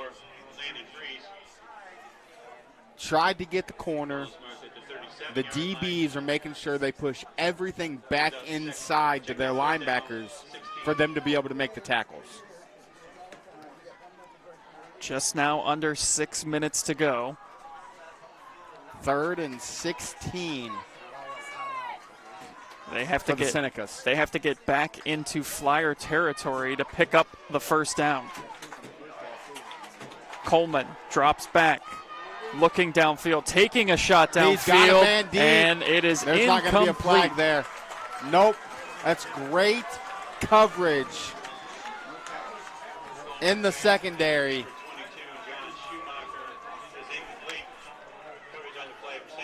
Corey Frazee on the coverage. He's done a great job tonight in coverage. Here's the thing. Both of these teams have given up some points. But both of these teams have stepped up as they're going to look to punt again on 4th down. And a penalty flag comes in. False start. Tell you what, that might be beneficial for Tiffin Calvert because there was about 3 Flyers in the punter's face. Yeah. He may not have been able to get that one off.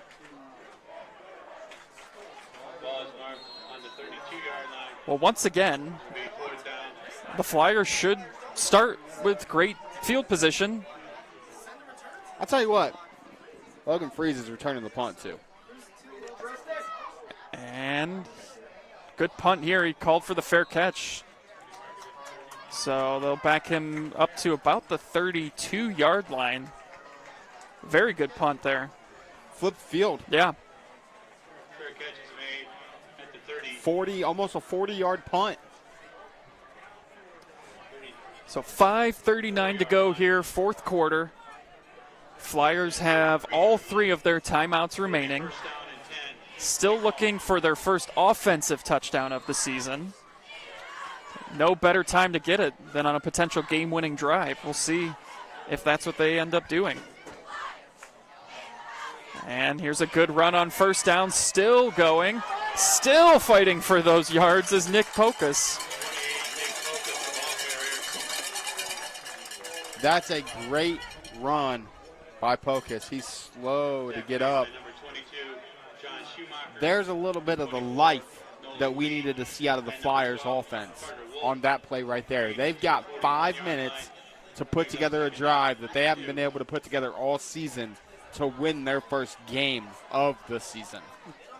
Gain of 8. It'll be 2nd and 2. Handoff again. And gets maybe a yard on the play. Pocus again on the carry. Tackle made by number 12, Carter Wolf. Pocus now being the feature back. Brings up 3rd down, 1. That's interesting. Coonley on the sidelines right now, so this will be Landon Freeze taking the snap. See if he keeps it. Keeps it up the left side. And it's a bad snap. The story of the night for both teams. At crucial times, the snaps have been disasters. And it's a huge loss back inside the 25, and they're going to have to punt it away. That's been the crucial mistake all night by both teams. Yes. Bad snaps. You can't have it. It's got to be corrected. I mean, we saw bad snaps last night because of all of the rain and the issues with the ball being wet, but tonight there's been no excuse for them, and it's been on both sides. DeMoss going to call for the fair catch. 46, 47-yard line. Going to call it the 46. It's going to flip possession again as now if you're St. Paul, you have to force a turnover. Yeah. I know you forced 3 and out a whole bunch tonight, but right now you have to force a turnover, an early turnover, and give yourself a chance. They do have all 3 timeouts still in their back pocket. Heavy dose of Cal Warnament on this drive. Almost had trouble with that snap, too. Warnament gets maybe a yard, maybe 2 on the play. It's like they're going to give him 2. At what point do you start using those timeouts? 35-second play clock. Honestly, you may be able to get him to 4th down before you use your first. That puts you right around 2 minutes to force the punt. Have 2 timeouts left to go on an offensive drive. The question is going to be is can they put together that final drive? Yeah. I'll be curious. If I'm Calvert, I don't throw the ball at all here. No. This is a heavy dose of backs. And what do you see? They throw the ball. It's caught. It's a high percentage throw, but he's not going to get the first down. Does stay inbounds, though, so the clock will keep running. And the Flyers will, I believe, use their first his favorite timeout. Target so far this year. Yep. Makes the big catch. And Schumacher, not a very big guy. 5'10". Listed at 5'10". Looks. And that's going to be the first timeout. 2:57 left in the 4th quarter. Now you're in a 3rd and 3. This is definitely 4-down territory if you're Seneca. If you're Tiffin Calvert, the Senecas, because a first down ends the game. Well, we'll see, because how many times have we been in this situation tonight where it's a 3rd and short, potential to get a big first down or maybe 4-down territory, and we've seen bad snap after bad snap. We'll see if we get another one of those here right now. Absolutely, and that's kind of been the detriment to both of these squads tonight. You had Calvert in the 3rd quarter, I believe it was the 3rd quarter, when they kicked that field goal. Yeah. They were inside the 5-yard line. Yep. Had a bad snap, had to settle for 3 instead of 7. If it's 14-6 right now, 2:57 to go, and they have the ball, you and I are having a completely different discussion. This game's probably pretty close to being done and over. But you gave St. Paul just enough breathing room to think they're still in it. We'll see. 3rd and 3. 2 backs in the backfield with Coleman. And handoff. He's very close, short. But he's just short. Cal He's Warnament. Get 2 on the carry. And now it's 4th and 1. We're going to have another St. Paul timeout. I don't know about that timeout, though. Well, I don't know if I liked the timeout on 3rd down and short, honestly. I would have not used one yet. I would have almost rather waited till 4th down and then made them make a choice. You allowed them to draw up a play on 3rd down. You allowed them to get the play call they wanted. And now you're doing the exact same thing on 4th and... And here's where you have to be very, very disciplined if you are the Flyers defensively, because I would not be shocked if Calvert came out and didn't even snap the ball but just tried to get them to jump. And they'll take a timeout if they don't.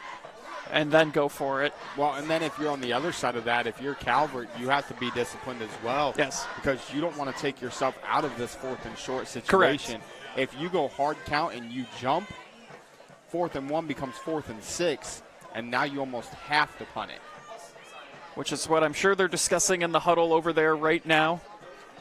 Coach Lento and his squad, if they are in fact going to do that, hey, nobody move. We're not snapping it here. We'll see if that's what they do. It might be something to try and get the free first down. Listen, from what we've seen tonight, they could come out and take a shot to the end zone on 4th and a foot.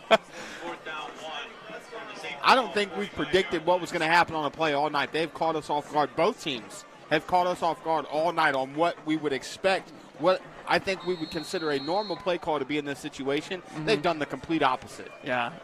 I would think this is nobody but Cal They're Warnament lined up here. to punt.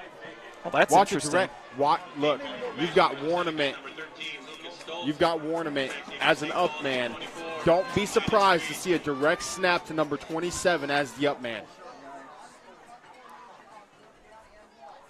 Play clock down to 2, and they will, in fact, and a penalty flag. False start. False start. Well, so now they will definitely be punting this one away. They were going to anyway, but that play clock was winding down too. They had about 1 more second to go. Yes. So again, I'm shocked they're punting. I thought for sure they would go for it. They've been going for it all night. Hey, they faked one already. And they get this one off. It's a great punt. That's going to pin him inside of the 10. That's going to roll all the way down to the – is that going to be on the 1? That's going to go all the way to the 1-yard line. How about the boot by number 13, Lucas Stoltz? Well, there's never been a better time for your first offensive score than a 99-yard game-winning drive. That was a 57-yard boot. They will mark it down at the 2. So 98 yards separates the Flyers from their first win, their first touchdown. And they'll get a little bit of breathing room here out to about the 5. Maybe get 2 there.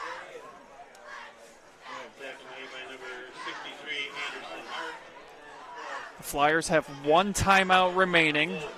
They will have to move quickly. 2:16 and counting to go here.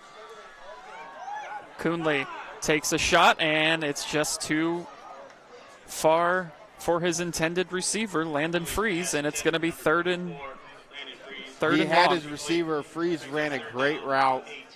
Just not even a chance to make a play on the ball there. So 3rd down and 8 from the 4-yard line. Freeze, low snap, quick throw, and it's complete.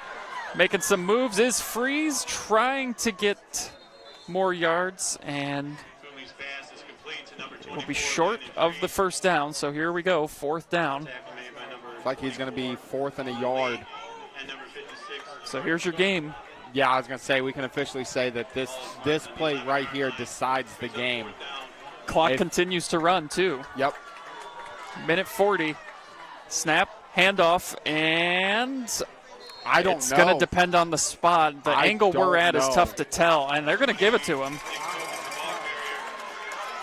So the Flyers stay alive. They've been hanging around all game. They haven't scored offensively all season. They're trying. Under a minute 30 to go now. And whistles. I think we got a timeout from the Senecas. So that's their second. Each team now with 1 timeout remaining. A minute 23 to go here.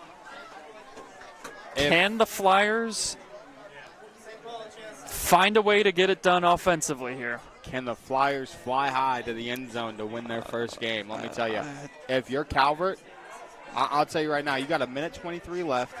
I just don't want to get beat over the top. Yep. You want to dink and dunk it. You want to throw a 10-yard pass, go for it. But you're not going to beat me over the top.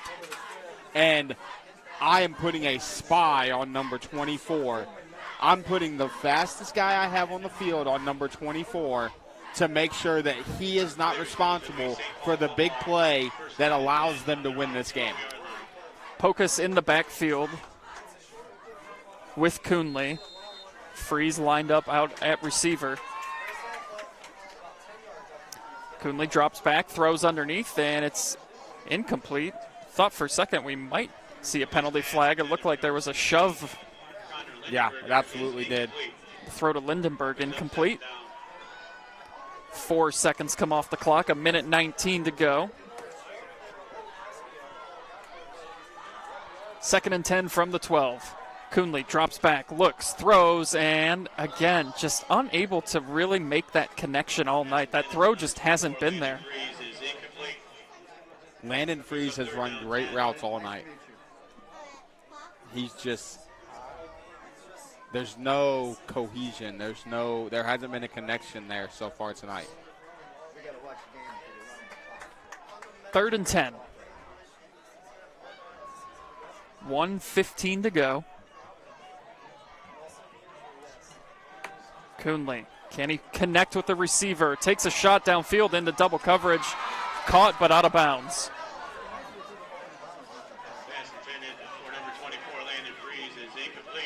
So now again, faced with another 4th down. This one much more difficult than the previous one that they converted. 4th and 1 earlier to keep the drive alive. Now you got a 4th and 10.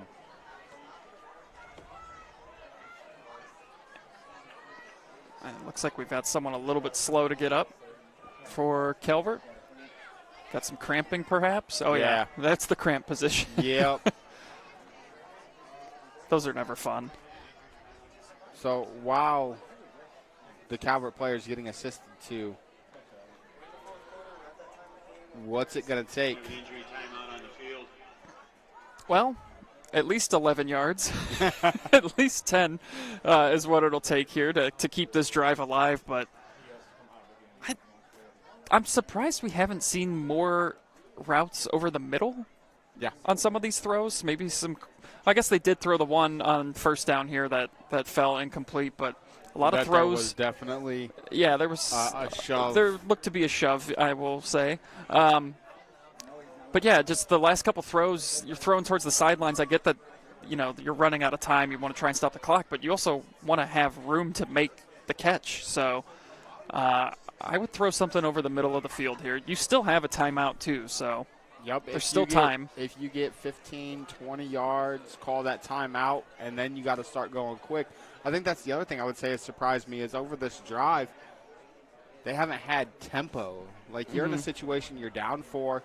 You're inside of 2 minutes. You have the ball back. You got to have some sense of urgency. Yeah. And I haven't seen that. Yeah, it'll be interesting, too, here. Make sure every route you run is enough for the 1st down. If you're going to complete a pass, it has got to get you the 1st down. Yeah. Don't connect on an underneath route for 4 yards or something. Like they did on the last drive when they were driving and had a chance. Well, this has been a very entertaining game. We didn't quite know what to expect coming here tonight when you looked at the numbers on paper and how much of a struggle it's been for the Flyers offense. The defense has been phenomenal. They've given themselves a chance, and there's a bit of a high snap. Grant looking downfield, throws, and it is incomplete.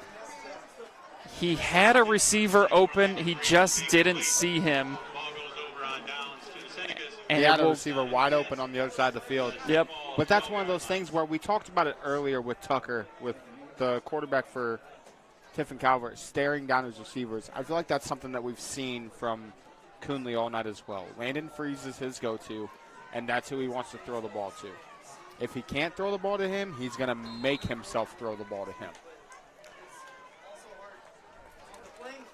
So Calvert is going to make it 2 wins in a row in this series, and they will get their first win here at Norwalk since 2018.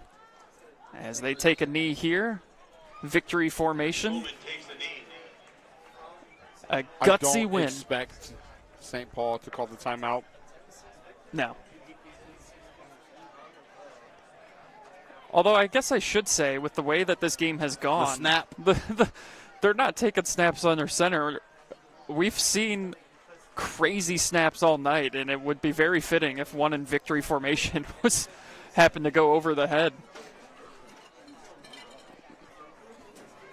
So they will have to snap it one more time here.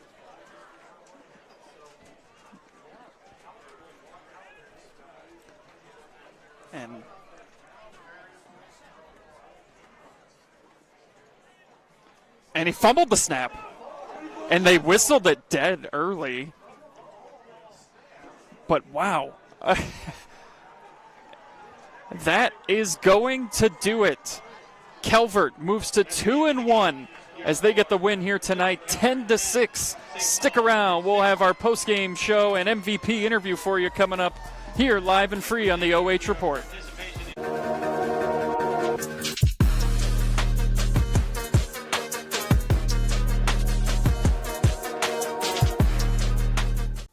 Take a look at all the action from Friday night football right here in North Central Ohio with great analysis, highlights, coach interviews, and so much more every single Friday night right here on the OH Report.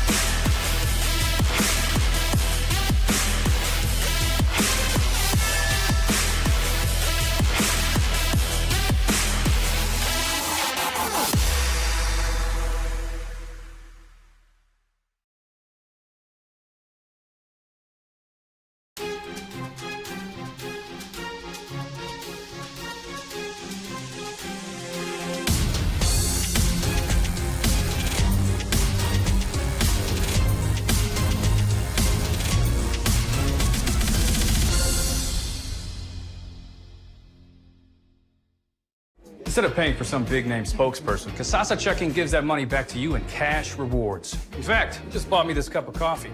See how that works? Amazing! Free checking, cash rewards. Take back banking with Casasa.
Switch it up, it's the new flex. Ruthless, ruthless. Time to go hard and put your game face on. Ruthless, ruthless. This is the moment movies get based on. This is the moment movies get based on. Fire in the bones, watch me fire up the songs. Let it burn and burn and burn. Got the fire in the bones. Our desires, they become who we are. We go hard, giving up, no we're not. Yeah, the first step is showing up. Now we're here blowing up. If you never risk it, then you never know. If it's holding you back, you gotta let it go. You gotta give it all you got, you gotta let them know. You are on another level, you are ruthless. Switch it up, it's the new flex. Ruthless, ruthless. If you never risk it, then you never know. If it's holding you back, you gotta let it go.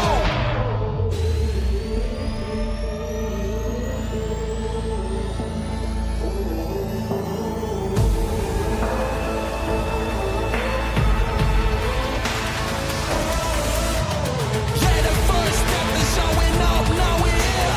Yeah, the first step is showing up, hear them cheer.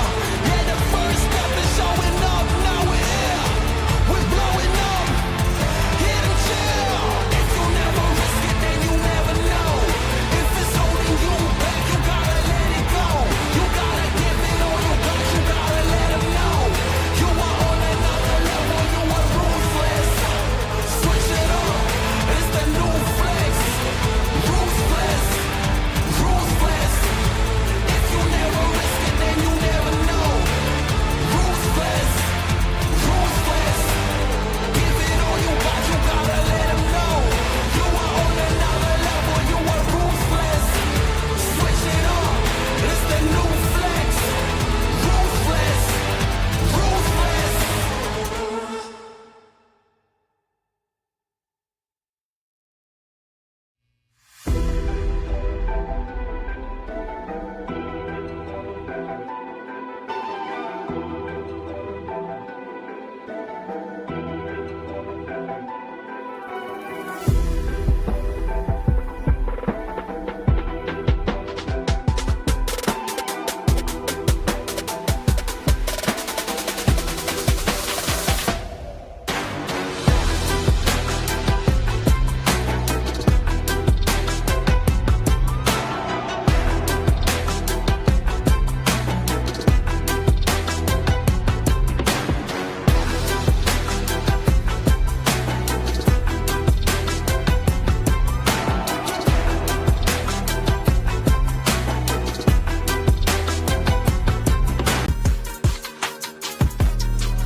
Time now for our Arcelor Middle MVP interview of the game, Logan DeMoss. Logan, an incredible win here tonight. What did it take for you guys to get the job done here? We came out prepped real hard. Coach Dirksen really stressed on us, our defensive coordinator, their offensive scheme, and what they were going to do. We knew they were going to come out. We knew 24 was able to throw, so when he came in, we were read and run, but adjusting the pass. We got 2 picks tonight, so yeah. You had two picks tonight. You had one of those picks. What was going through your head on that play? Well, so we were in cover two, so I saw outside guy run fade, so kind of just jumped it. I like making plays, so. Do you like making plays more on the offensive or the defensive side of the ball? I like getting touchdowns, but I love getting interceptions. This was a gritty win, a tough win for you guys. How much of a challenge was it coming in here, knowing with the struggles that St. Paul has been having offensively, that they were going to come out and give you guys their best shot? Well, we knew it was going to be a dogfight on the defensive side. Our offense has been kind of rusty, I'd say, coming out of the offseason. We'll figure it out, though. So, really, we worked on defense so much in practice this week, and I guess it paid off. paid off indeed. You guys are now 2-1 on the season, getting ready to get into conference play. What's the team vibe going into conference play? Win the championship. We haven't done that yet, and I'm a junior. We haven't done it in the 3 years, haven't done it in 4 years, so all these guys are hungry for one, so that's what we're looking to do. Final question here for you. Anyone that you would like to shout out here tonight that might be watching on the OH Report? I saw your brother was running around a little bit over here. Shout out my family and my defense, my whole team. The defense came out. We had a defensive shutout, so it's always nice to have. Yeah, so my team and my family. Sounds great, Logan. Thank you so much. Congrats on the win, and best of luck the rest of the season. Thank you.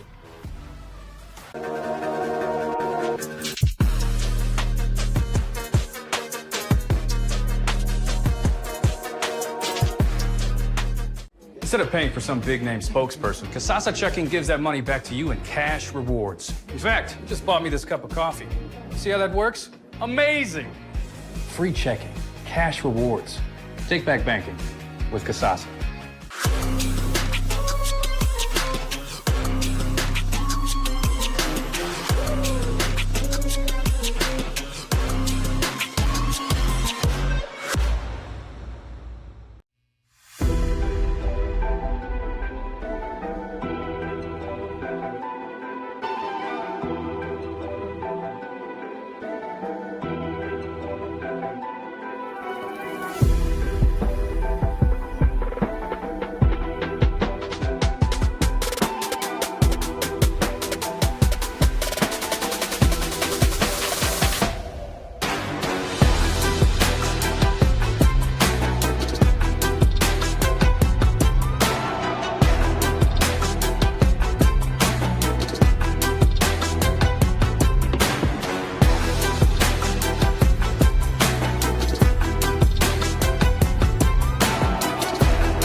Back here for our NOMS Access Orthopaedics post-game show, a 10-6 win for the Senecas over the Flyers.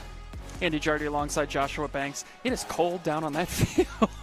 I'm coming back up here and I'm like, woo, man. A very interesting game here tonight. Not a lot of offense. We weren't quite sure what we were going to see tonight, and we saw a very competitive game. Both teams at times looked good offensively, but would have a high snap, a penalty, or something that would really knock them out of any sort of scoring consideration. And once again, for St. Paul, the offense just can't seem to get it going. Yeah, and we're going to go ahead and take a look at those stats right now. Calvert goes 10 first downs, 69 rushing yards, 113 passing for 182 total, 4 penalties, only 1 turnover. On the flip side, St. Paul kind of figured it out offensively a little bit there in the second half. They get 8 first downs, 2 yards rushing, 53 yards passing for 55 yards total, 4 penalties. The difference in the game, though, 3 turnovers, including the turnover in the first quarter that led to Calvert's only touchdown of the evening.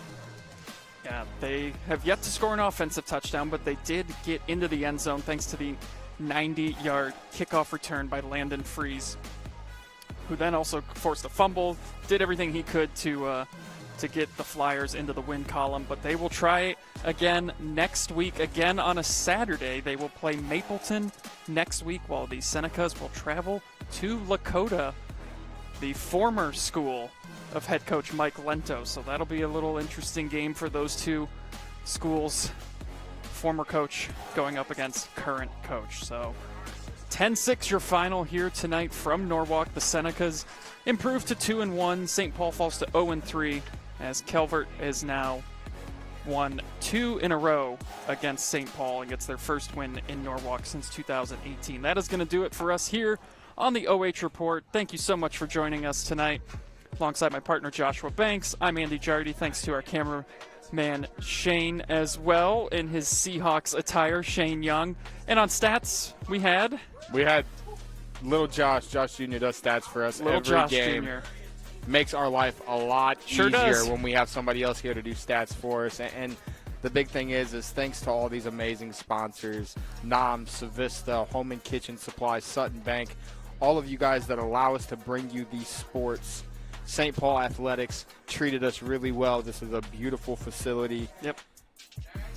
Amazing job by everybody. And I don't know about you, but I'm ready for next weekend. Let's go. We're already closer to next weekend by doing the Saturday game. We only have to wait 6 more days now. Here we go. Hey, sounds good to me. Hey, everybody, thank you so much for tuning in. Everybody out there, stay safe. Have a good week, and we'll see you next Friday night. Sounds good.